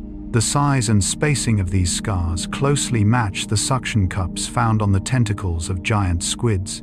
As the wounds heal over time, they become permanent marks etched into the whale's thick skin. It is difficult not to pause when looking at those scars, not because they speak of violence, but because they resemble words written by time itself. No one knows exactly how those battles unfolded. No one knows how long they lasted. No one knows how deep the sperm whale descended, or precisely how the giant squid fought back, but the scars remain. Quietly, enduringly, like pages from a diary that the ocean has never intended to erase. Today, most scientists regard the squid beaks found within sperm whales, together with the scars covering their bodies, as the strongest evidence that these two giants of the deep truly encounter one another in the wild. They are no longer merely the legends of sailors. They are biological evidence gathered through decades of careful scientific research. What is especially remarkable is that even with such compelling evidence, science remains deeply humble. Researchers do not attempt to fill every gap with speculation. They readily acknowledge that much about these encounters remains unknown, and it is precisely this patience in the face of uncertainty that gives science much of its beauty. Carl Gustav Jung once wrote in Memories, Dreams, Reflections, "Who looks outside, dreams. Who looks inside, awakes." Jung was speaking about the journey of inner discovery. Yet his words also evoke a beautiful parallel with the ocean. Some truths cannot be found simply by looking at the surface. To understand what happens in the deep sea, we must learn to observe the smallest signs, patiently assemble each piece of evidence, and venture into depths that cannot yet be seen. Perhaps the human soul is much the same. The things that matter most rarely reveal themselves directly. Instead, they appear through traces, a memory that lingers for years, a dream that returns again and again, an emotion we cannot quite name, a reaction we ourselves cannot fully explain. Jung devoted much of his life to studying those subtle signs. He believed that the unconscious does not speak in the language of logic. It speaks through symbols, images, and the traces it leaves throughout our inner lives. The task of a psychologist, much like that of a marine biologist, is not to imagine what they hope to find, but to patiently read the story that the evidence is already telling. Perhaps that is why the squid's beaks and the scars upon the skin of sperm whales possess such quiet beauty. They remind us that truth does not always need to reveal itself in its entirety.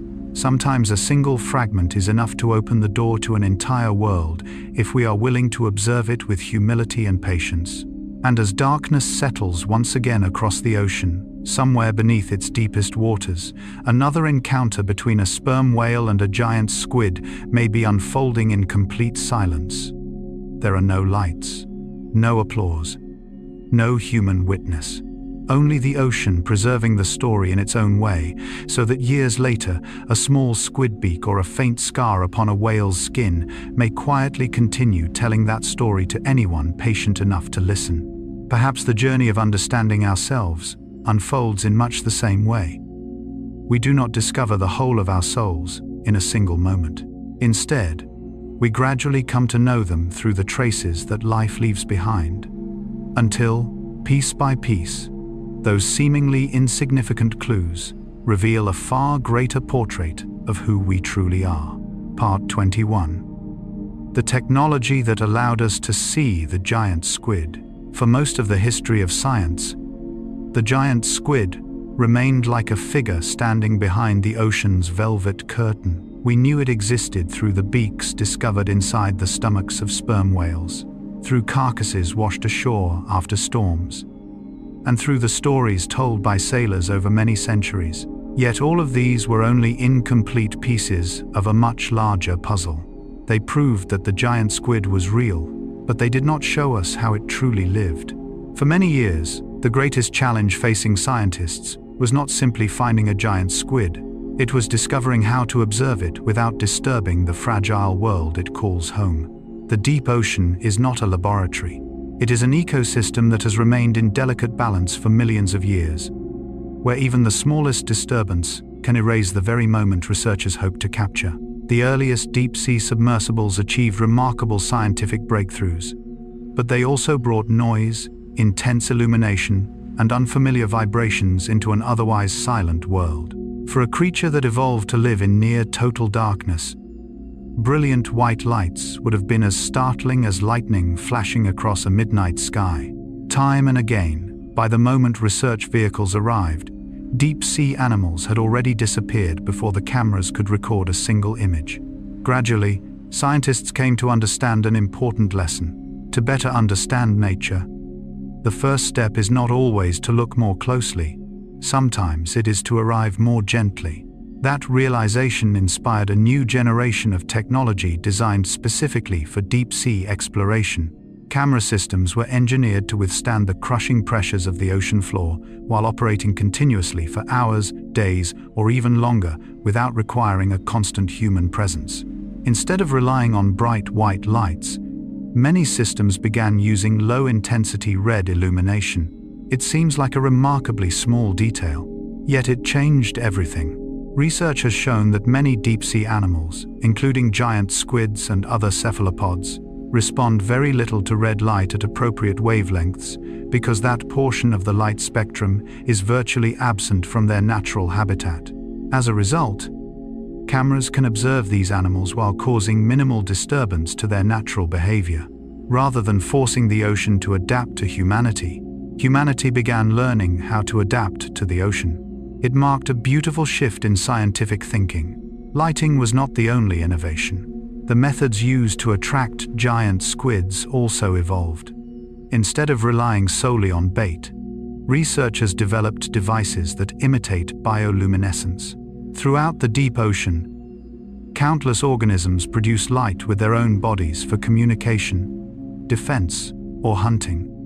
These glowing signals are an ordinary part of life beneath the sea. By recreating those natural patterns of light, scientific instruments can attract the attention of giant squids without appearing unfamiliar or threatening. Then, after years of extraordinary patience, the images the world had been waiting for finally appeared.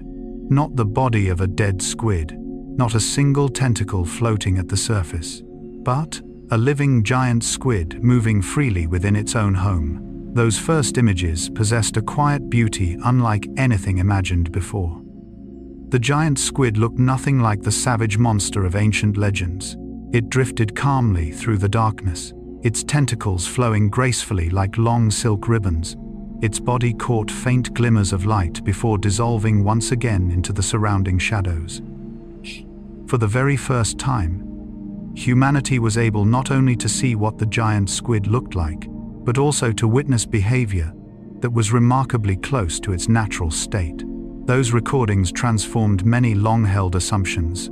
Scientists realized that many earlier ideas required careful re-examination. The giant squid's hunting behavior, swimming movements, responses to its environment, and countless other characteristics can only be fully understood by observing the animal where it truly belongs. Sometimes a single video lasting only a few minutes provides more insight than years of speculation based solely on preserved specimens. Perhaps the greatest achievement was not that technology had become more powerful, it was that technology had become more refined. No longer did it seek to impose a human perspective upon nature. Instead, it learned to listen to nature in nature's own language. Carl Gustav Jung once wrote in Psychological Types, Collected Works of C.G. Jung, Volume 6, "The shoe that fits one person pinches another. There is no recipe for living that suits all cases." Jung was speaking about human nature, yet his words suggest a lesson that reaches far beyond psychology. There is no single method for understanding everything. What succeeds in one circumstance may be entirely unsuitable in another. Whether we seek to explore the depths of the human soul or the depths of the ocean, we must learn to adapt our methods instead of expecting reality to conform to our expectations. That is precisely what science learned while studying the giant squid. Instead of using brighter lights, researchers chose gentler ones. Instead of creating more noise, they embraced silence. Instead of arriving as loud and intrusive visitors, they learned to become observers who were almost invisible. Perhaps the journey of understanding ourselves is not so different. Many people try to force themselves to change quickly, to find every answer immediately, or to control every emotion unfolding within them. Yet Jung repeatedly emphasized that the inner life does not reveal itself under pressure. It gradually unfolds only when we become patient enough to observe without judgment and quiet enough to allow the unconscious to speak in its own time. Just as the giant squid does not appear when driven away by blinding light, the deepest parts of the human soul rarely reveal themselves to a mind that is constantly rushing. And as darkness settles once again across the ocean, somewhere in the deep sea, a small camera continues its silent watch. It does not disturb the darkness. It does not interrupt the rhythm of the ocean. It simply waits with quiet patience. Then, for a single fleeting moment, a giant squid glides gracefully across its lens, like an ancient dream finally becoming reality. Perhaps the path into the depths of the human soul begins in much the same way, not by forcing ourselves to reveal everything at once, but by learning to sit quietly in stillness, allowing the truest parts of who we are to emerge naturally from the darkness and meet the light. Part 22. Evolution and an Ancient History. When we hold the fossilized shell of an ancient creature in our hands, the first feeling is often one of awe at the passage of time. Such a small object may have rested undisturbed beneath the earth for tens of millions, even hundreds of millions of years, surviving rising and falling seas, shifting continents, and dramatic changes in Earth's climate. Yet if we set out to find a complete fossil of a giant squid, we would almost certainly be disappointed. Not because this remarkable animal appeared only recently, but because its very body leaves almost no trace in the geological record. Unlike animals with hard skeletons or thick calcium shells, the giant squid is composed almost entirely of soft tissue. After death, its body quickly decomposes or becomes nourishment for other creatures living on the ocean floor. Nature wastes nothing. What was once a living body gradually returns to the endless cycle of the sea. As a result, over millions of years, very little of a giant squid remains under the conditions necessary for fossilization. The part most likely to endure is its beak, a small yet extraordinarily durable structure, composed primarily of chitin, that survives far longer than most other soft tissues. On rare occasions, a few other hardened structures may also be preserved under exceptional geological conditions. In general, however, the fossil record of squids is far sparser than that of animals possessing bones or mineralized shells. At first glance, this makes it seem as though the history of the giant squid has simply vanished. Science, however, tells a very different story. Paleontologists do not rely solely on the fossils of giant squids themselves. They study the entire evolutionary tree of the cephalopoda, comparing anatomy, analyzing genetics, and examining the fossils of ancient relatives. Each small piece of evidence is assembled like part of an immense puzzle spanning hundreds of millions of years. Through this work, we now understand that the ancestors of the giant squid belong to an extraordinarily ancient evolutionary lineage. The earliest cephalopods appeared hundreds of millions of years ago in the ancient oceans of the Cambrian and Ordovician periods. At that time, Earth was vastly different from the world we know today. Dinosaurs had not yet appeared. Plant life on land remained sparse. The primordial oceans were the principal stage upon which life evolved, and it was there that the distant ancestors of modern cephalopods first began the evolutionary journey that continues to this day. Over time, many different branches emerged. Some evolved massive external shells, like the ancient ammonites. Others gradually reduced or eventually lost those shells in exchange for greater mobility. Along the evolutionary path that ultimately led to modern squids and octopuses, this transformation opened an entirely new way of life. Freed from the burden of a heavy external shell, their bodies became softer, more agile, and better adapted to an extraordinary variety of marine environments. It was a trade-off. They surrendered armor, but gained freedom. Across hundreds of millions of years, countless tiny changes accumulated from one generation to the next, eventually giving rise to the creatures we now know as giant squids. Though they appear strikingly modern, they remain descendants of a lineage that has witnessed some of the greatest transformations in Earth's history. They survived multiple mass extinctions, sweeping global climate changes, and the continual reshaping of ancient oceans.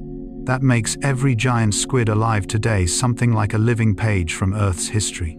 Not a relic, but a chapter that is still being written. What fascinates scientists even more is the nervous system of cephalopods. Although they possess no backbone and followed an evolutionary path entirely separate from that of vertebrates, they have developed remarkably sophisticated nervous systems. Their brains are relatively large for their body size, their senses are highly refined, and their capacity for processing information is exceptional. Studies of many modern cephalopods have demonstrated impressive abilities to learn, remember, and solve problems. As for the giant squid itself, our opportunities to observe it in the wild remain so limited that we still cannot fully understand the extent of its cognitive abilities. Once again, the ocean reminds us that the more we discover, the more we realize how much remains unknown. Carl Gustav Jung once wrote in The Archetypes and the Collective Unconscious Collected Works of C.G. Jung, Volume 9, Part 1, The unconscious is the deposit of the experience of mankind. Jung was speaking about the collective unconscious, the deepest layer of the human psyche, shaped by the accumulated experiences of countless generations. He was not describing biological evolution, yet his idea offers a beautiful symbolic parallel. When we reflect upon the history of life itself, every organism alive today carries within it the traces of an evolutionary journey spanning hundreds of millions of years, not as conscious memories, but as biological characteristics refined and passed forward through innumerable generations. Perhaps that is one of nature's greatest wonders. A giant squid swimming through the ocean today is not merely an individual animal. It is the living outcome of countless adaptations that took place long before humanity ever appeared. Perhaps the same is true for us. Each of us carries a story far older than our own lifetime. We are shaped by the history of our families, our cultures, our species, and by the psychological patterns that Jung called the archetypes.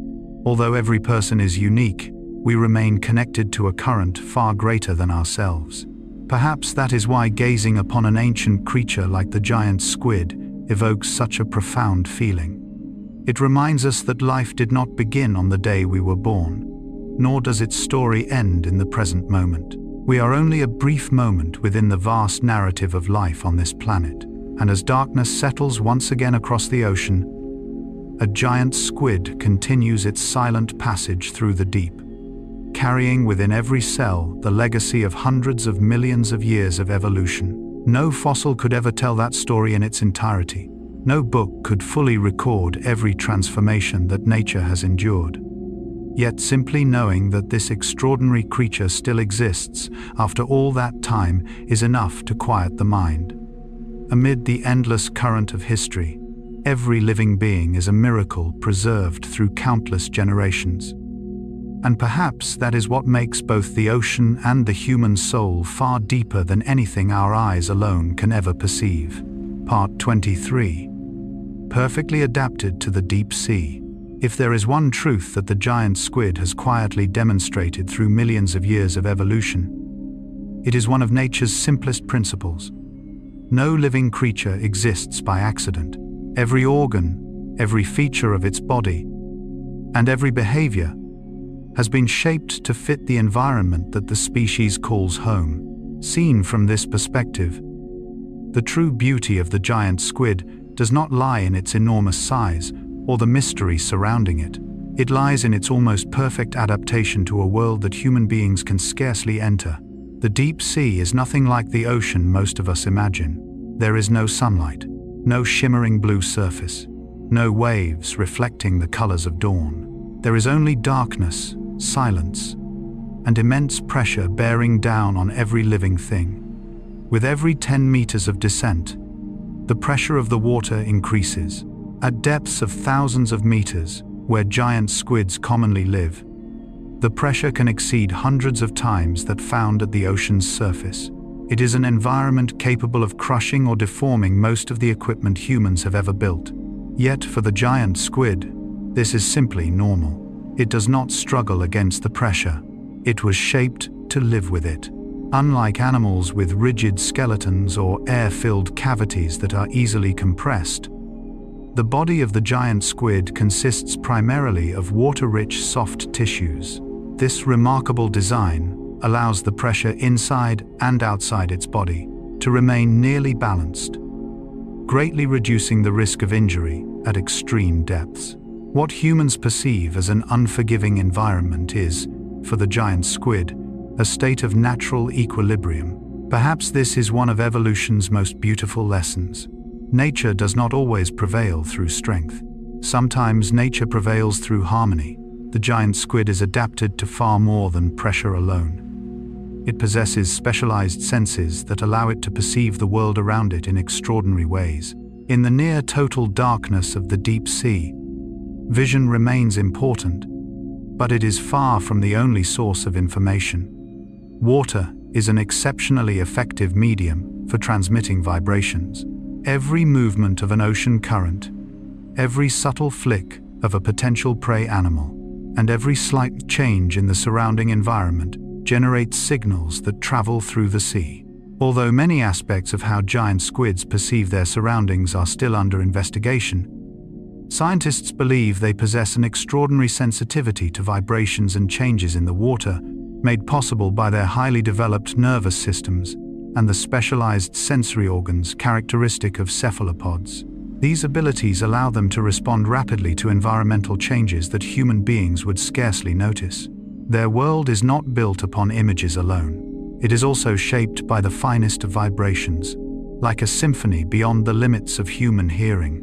Another fascinating characteristic is that the giant squid's soft body depends upon the ocean itself to maintain its form and mobility. The water supports its enormous weight, allowing its long tentacles to move with remarkable grace while expending far less energy than would ever be possible in air. In that environment, softness is not a weakness, it is an advantage. If a living giant squid were brought close to the surface or onto land, many of its physiological systems would quickly begin to fail. The surrounding pressure would change. The buoyant support of the water would disappear, and the entire body, perfectly designed for the deep ocean, would no longer function as intended. That does not mean the giant squid is fragile. It simply does not belong there. We often judge every living creature according to the standards of the environment we ourselves inhabit. But nature has never relied upon a single universal measure. What is perfectly suited to one species may be entirely unsuitable for another. A whale cannot live on land. An eagle cannot survive on the ocean floor. And the giant squid was never meant to spend long periods near the surface. Perhaps it is precisely this extraordinary specialization that continues to make its world so difficult for us to explore. Modern submarines, remotely operated vehicles, and advanced camera systems have opened remarkable windows into the deep sea, but they still offer only brief glimpses of a world vastly larger than our own. The ocean preserves most of its mysteries, not because it deliberately hides them, but because the conditions there lie far beyond what the human body was ever built to endure. Carl Gustav Jung once wrote in The Development of Personality, Collected Works of C.G. Jung, Volume 17, "The privilege of a lifetime is to become who you truly are." Jung was speaking about human growth, the lifelong journey of discovering and living according to one's deepest nature. He was not writing about biology, yet his words evoke a striking parallel when we consider the giant squid. This remarkable creature does not strive to become an inhabitant of shallow waters. It does not attempt to adapt itself to places where it does not belong. Across millions of years of evolution, it has refined itself until it exists in complete harmony with the environment that is truly its own. Perhaps human beings carry the same longing within us. We spend so much of our lives comparing ourselves to others, trying to meet external expectations, or forcing ourselves into patterns that do not truly reflect who we are. Yet the more we do so, the more we resemble a deep-sea creature lifted to the ocean's surface, still ourselves, yet no longer in the place where our natural abilities can truly flourish. Jung repeatedly emphasized that maturity is not about becoming someone else. It is about discovering the unique structure of one's own soul and learning to live in harmony with it. Nature tells exactly the same story. Every species has its own environment, its own rhythm, and its own way of existing. No species must become another in order to be complete. And as darkness settles once again across the ocean, a giant squid continues its silent journey through pressures almost beyond human imagination. Where we perceive harshness, it finds perfect balance. Where we feel only unfamiliarity, it is completely at home. Perhaps the journey of discovering ourselves is much the same. Peace does not always come from changing who we are to fit the world around us. Sometimes it comes when we have the courage to discover where our souls truly belong and then quietly live in harmony with that truth. Just as the giant squid has done for millions of years in the profound darkness of the deep sea. Part 24. Preserving specimens and their scientific value. There is a truly remarkable moment in humanity's exploration of nature. It is the moment when a creature that once existed only in legend, in the stories passed down by sailors, or in the imagination of generations, is finally placed before our eyes as a real part of the natural world. Yet for the giant squid, that journey does not end when a specimen is found. In many ways, another challenge begins immediately afterward. How do we preserve such an enormous, delicate, and remarkably fragile body so that it can continue telling its story to science and to future generations? Unlike animals with rigid skeletons or thick hides that are relatively easy to preserve, the giant squid's body is composed primarily of soft tissues containing large amounts of water. Even after death, biological processes continue for a time.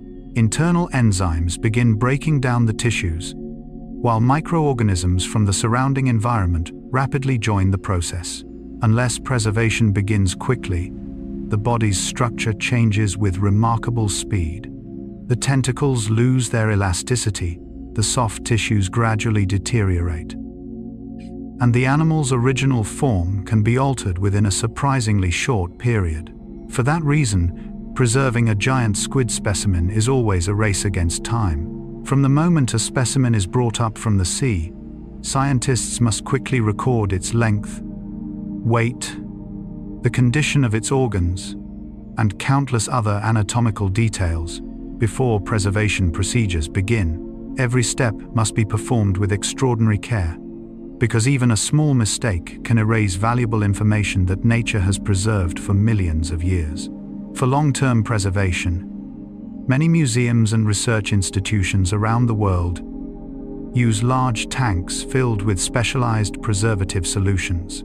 These solutions slow the process of decomposition, stabilize delicate tissues, and help maintain the specimen's form for years, sometimes even decades. Such preservation requires far more than biological expertise.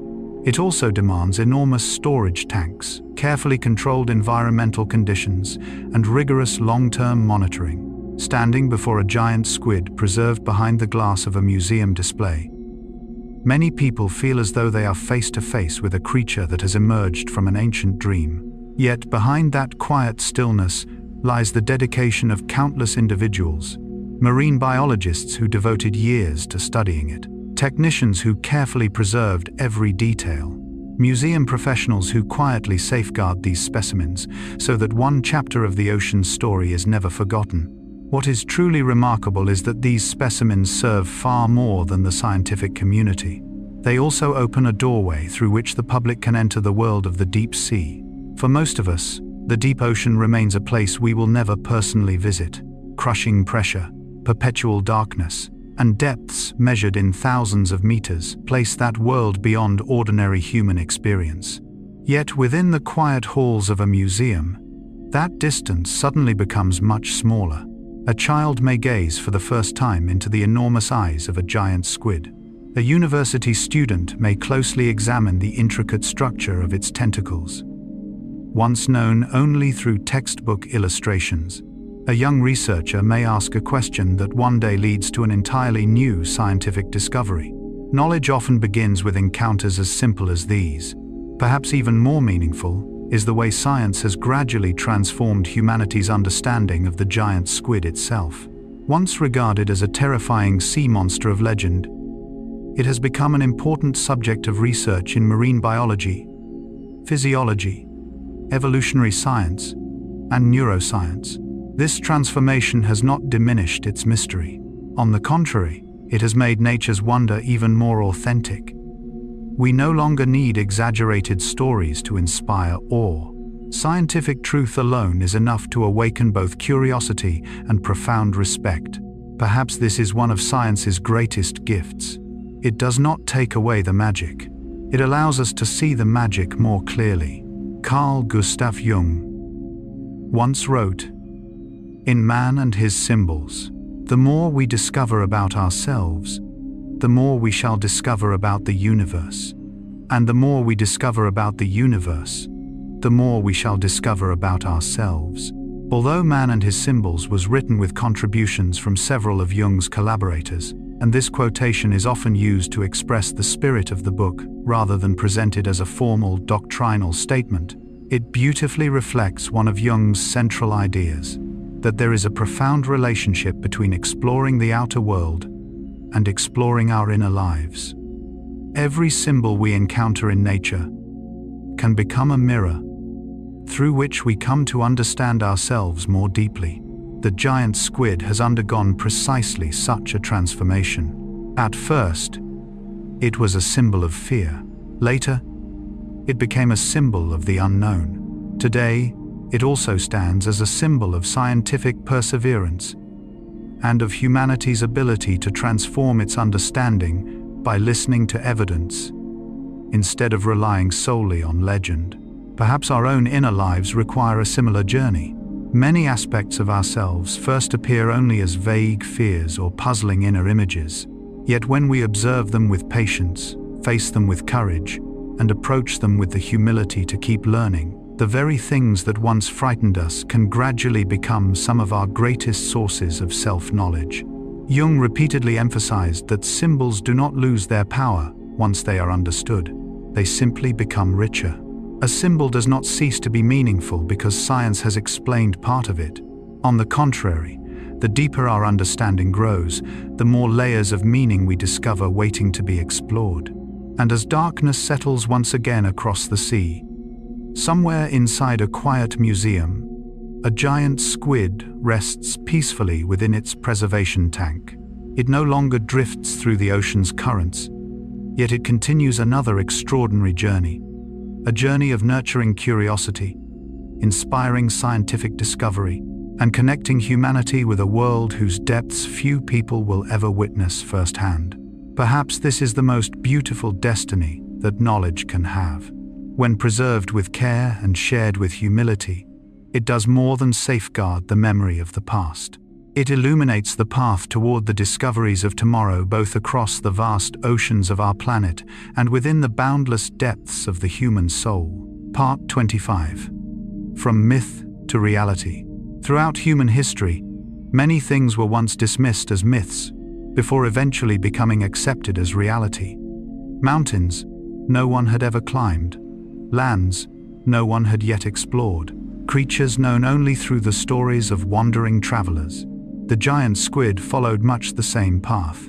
For centuries, it existed on the fragile boundary between fact and imagination, between science and legend, between what people believed and what they could actually prove.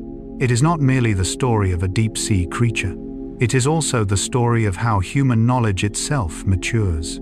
From the Middle Ages well into the 19th century, stories of enormous squids were carried home by sailors after long voyages across the seas. Some claimed they had seen gigantic tentacles rising through banks of fog. Others described strange creatures appearing in the aftermath of violent storms. To many people, these accounts were dismissed as tales woven from exhaustion, fear, and the vivid imaginations of those who had spent too long upon the open ocean. Then, nature began to speak for itself. During the 19th century, increasing numbers of giant squids were washed ashore after powerful storms, particularly along the coasts of the North Atlantic. These specimens were no longer stories passed from one voice to another. They were physical evidence that could be measured, observed, and carefully studied. For the first time, humanity stood face to face with a creature that had previously existed only within the pages of myth. Every specimen that was discovered became like a small doorway between reality and the unknown. It did not answer every question, but it confirmed that the story was real. Among the people who played the most important role in this turning point was the Danish zoologist Japetus Steenstrup. Working from the specimens that had been collected and examined, he described and named the genus Architeuthis, laying the scientific foundation for the modern study of the giant squid. A scientific name may appear to be only a small detail, but in biology, naming a species marks its official entrance into the organized body of scientific knowledge. From that moment forward, the giant squid was no longer merely a character from legend. It became a subject of scientific investigation, embraced by researchers around the world. Over time, certain regions of the world's oceans became especially important in the effort to understand this extraordinary animal. Off the coast of Newfoundland, invaluable specimens enabled scientists to study the giant squid's anatomy, morphology, and overall size. Meanwhile, the waters surrounding Japan marked another historic milestone. The first photographs and videos of a living giant squid in its natural habitat opened an entirely new chapter in marine biology. One region provided specimens for careful study. The other offered humanity its first glimpse of the living animal itself. Though separated by half the globe, both oceans helped illuminate one of the oldest mysteries of the sea. Yet the more science learned, the more surprises emerged. For many years, marine biologists believed that giant squid populations, inhabiting different oceans, might represent several distinct species. However, molecular genetic studies conducted over recent decades have revealed that specimens collected from widely separated regions of the world share remarkably similar DNA. This has led many researchers to support the hypothesis that the giant squid may consist of just a single, globally distributed species, although important questions remain the subject of ongoing research. It is a fascinating conclusion. The surface of the oceans may be divided into many names, but in the depths, life may be far more connected than we once imagined. Science is often pictured as a journey from darkness into light, from ignorance toward knowledge. Yet, reality is far more subtle than that. Every new discovery provides not only answers, but also entirely new questions. Once humanity confirmed that the giant squid truly existed, we wanted to know where it reproduces. As we learned more about its life cycle, we became eager to understand its behavior, its nervous system, and its ecological role within the deep ocean. The ocean seems to possess an endless way of sustaining human curiosity. The more we discover, the more unexplored silence it reveals. Carl Gustav Jung once wrote in Memories, Dreams, Reflections, "Your vision will become clear only when you can look into your own heart. Who looks outside, dreams. Who looks inside, awakes." Jung was speaking about the journey of self-understanding, yet his words also offer a beautiful lesson about science itself. For a long time, humanity looked out upon the ocean through the lens of imagination. That imagination gave birth to captivating legends, but only through patience, evidence, and humility did we finally awaken to the deeper beauty of truth. What makes that truth so remarkable is that it has never made the world any less wondrous. On the contrary, it has deepened our reverence for nature. A creature does not need to be a monster to inspire awe. An ocean does not need to be filled with the supernatural to move the human heart. The natural laws, patiently shaped through hundreds of millions of years of evolution, are miraculous enough. Perhaps each of us grows in much the same way. As children, we often see the world through simple stories, through fears, and through things we do not yet understand. Growing older does not mean abandoning our capacity for wonder. True maturity means allowing imagination and truth to exist side by side. We continue to marvel at the world, while also learning to cherish the value of evidence, knowledge, and humility before all that remains unknown.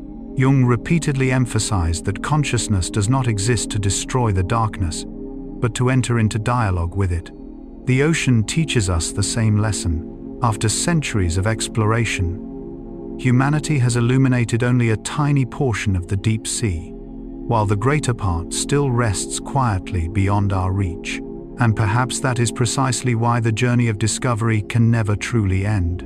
As night falls once again upon the sea, we understand that the giant squid is no longer the monster of ancient legends, nor is it merely a preserved specimen in a scientific collection.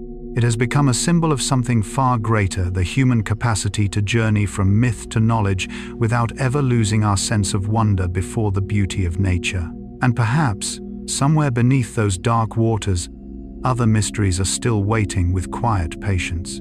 Not to challenge us, but to remind us that this world is far larger than our imagination alone can grasp, and that humility before the unknown is the true beginning of every genuine discovery. Part 26. The creature that keeps the ocean's secrets. After a long journey through the deepest waters on our planet, perhaps what remains with us is not the length of the giant squid's tentacles, the extraordinary depths where it lives, or the immense size of the largest eyes in the animal kingdom. what lingers is something far quieter. It is the realization that somewhere beneath the familiar surface of the sea lies a vast world that humanity has only just begun to touch. The giant squid remains one of the most mysterious creatures on Earth. We know it exists. We know it has lived on this planet through millions of years of evolution. We know it is real. And yet we still know remarkably little about how most of its life unfolds. That is what makes the giant squid so extraordinary in the history of science. Few animals have simultaneously become subjects of rigorous scientific study while continuing to inhabit the human imagination as symbols of the unknown. In the ancient legends of Northern Europe, the kraken was described as the terror of the seas, a creature powerful enough to drag entire ships beneath the waves. Today, science no longer regards the kraken as a literal creature in the legendary sense. Yet many historians and marine biologists believe that encounters with, or stories about, giant squids may well have helped give birth to those enduring myths. What is fascinating is that when science entered the story, the legends did not disappear. They simply found a new purpose. Long ago, legends helped humanity fill the gaps in knowledge. Today, science helps us understand why those legends came to exist. Both tell the story of the same ocean, only in two different languages. Throughout this documentary, we have traveled together from the giant squid's powerful suction cups to its extraordinary eyes, from its sophisticated nervous system to its encounters with sperm whales, from carefully preserved museum specimens to silent cameras watching patiently in the deep sea. Every chapter has opened another small doorway into the world of this remarkable animal. Yet, looking back, we also realize that those doors have only begun to open. The everyday life of the giant squid still lies almost entirely beyond human observation. We have never witnessed the complete journey of a giant squid from hatchling to adulthood in its natural environment. We still do not know with certainty where it reproduces. We continue to search for answers about how it communicates, how it spends its days, and what role it plays within the immense ecological web of the deep ocean. In many scientific fields, such gaps might seem frustrating, but in the ocean, those very gaps become an invitation, for discovery has never ended when humanity finds an answer. It simply moves on to a new question. Perhaps that is why every appearance of a giant squid carries such a unique sense of wonder. A body washed ashore after a violent storm. A fleeting image captured by a deep-sea camera. A perfectly preserved beak recovered from the stomach of a sperm whale. Each discovery feels like a letter sent to us from the deepest reaches of the ocean. Brief, quiet, yet enough to remind us that beneath those blue waters, another world continues to exist according to its own timeless rhythm. Carl Gustav Jung once wrote in The Undiscovered Self, "The world hangs on a thin thread, and that is the psyche of man." Jung wished to emphasize that the way we perceive the world is inseparable from the way we understand our own minds. The ocean seems to reflect that truth as well. For centuries, when we looked upon the sea through fear, the giant squid became a monster. When we looked through curiosity, it became a mystery. When we looked through science, it became one of evolution's greatest marvels. Yet from every perspective, the ocean has remained larger than our understanding. Perhaps that is the quiet lesson this journey has been telling all along. We do not need to know everything in order to love the world. We do not need to explain every mystery in order to respect nature. Sometimes it is enough simply to know that mysteries still remain, for it is there that humility begins to grow. Jung devoted much of his life to exploring the hidden regions of the human psyche.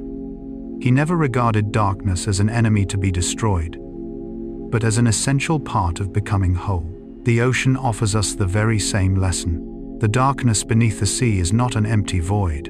On the contrary, it nurtures some of the planet's most extraordinary creatures, its most intricate ecosystems, and countless stories that humanity is only beginning to uncover. Perhaps that is why the giant squid has become something greater than a biological curiosity. It reminds us that life's greatest treasures are rarely found in its most visible places. Its deepest answers often emerge only after long seasons of patience. And the world's most beautiful mysteries do not exist to discourage us. They exist to keep our curiosity alive, our humility intact, and our desire to explore forever burning. As the night grows later, imagine the surface of the sea becoming perfectly calm. Gentle waves quietly reflect the moonlight, while thousands of meters below, endless darkness still stretches across a realm that very few human beings have ever entered. Somewhere within that silent world, a giant squid may be gliding effortlessly through the currents, completely unaware that its existence has inspired scientists, explorers, writers, and generations of people who have fallen in love with nature. It simply continues living its quiet life in the deep, just as it has for millions of years. And perhaps that is the most fitting ending to our journey. The ocean has never promised humanity every answer, but it has always been willing to offer questions worthy of pursuing. For beneath the deepest waters, where darkness still reigns, countless mysteries continue to wait with quiet patience. Not to be conquered, but to be discovered through knowledge, respect, and humility. Just as within every human being there exists an inner ocean of extraordinary depth, one that we begin to understand only when we become still enough to listen. And perhaps the greatest journey of all is not reaching a place where no mysteries remain, but keeping our hearts forever open to the wonders that the world continues to guard in silence. And so, our journey into the deepest waters of the ocean slowly comes to an end. Perhaps, when we first began, many of us thought we were simply about to learn about one mysterious giant squid. But as each chapter unfolded, as each layer of the ocean quietly revealed itself, we discovered that this was never only the story of a remarkable animal. It became the story of curiosity, the story of patience, the story of millions upon millions of years of evolution unfolding in silence. And perhaps most importantly, it became the story of humanity, learning that the world is always larger than our understanding of it. Together, we descended into waters where sunlight has never reached.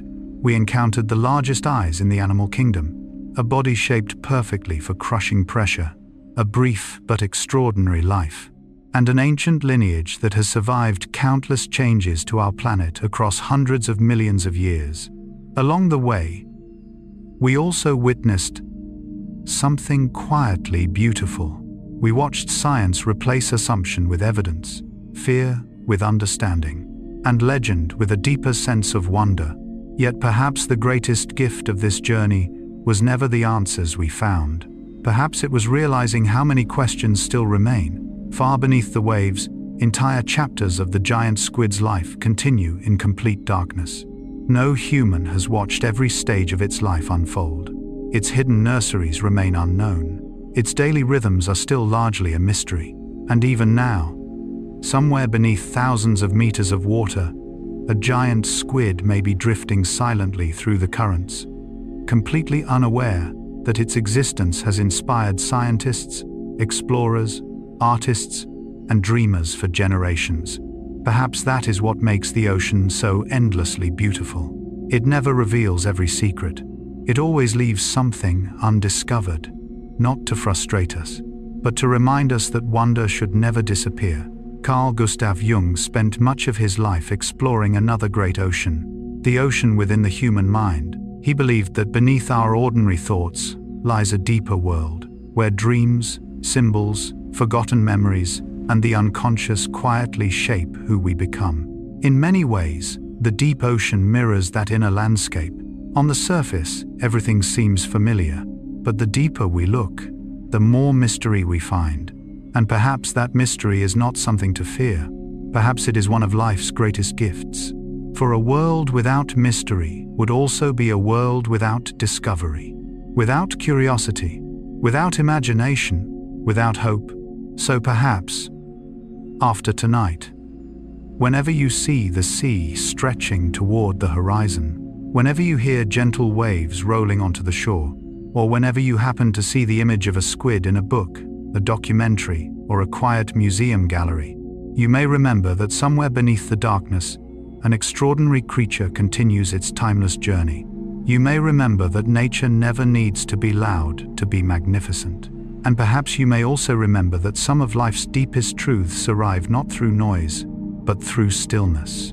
If this story has helped you relax after a long day, if it has brought you even a few peaceful moments, then we have accomplished exactly what we hope to share.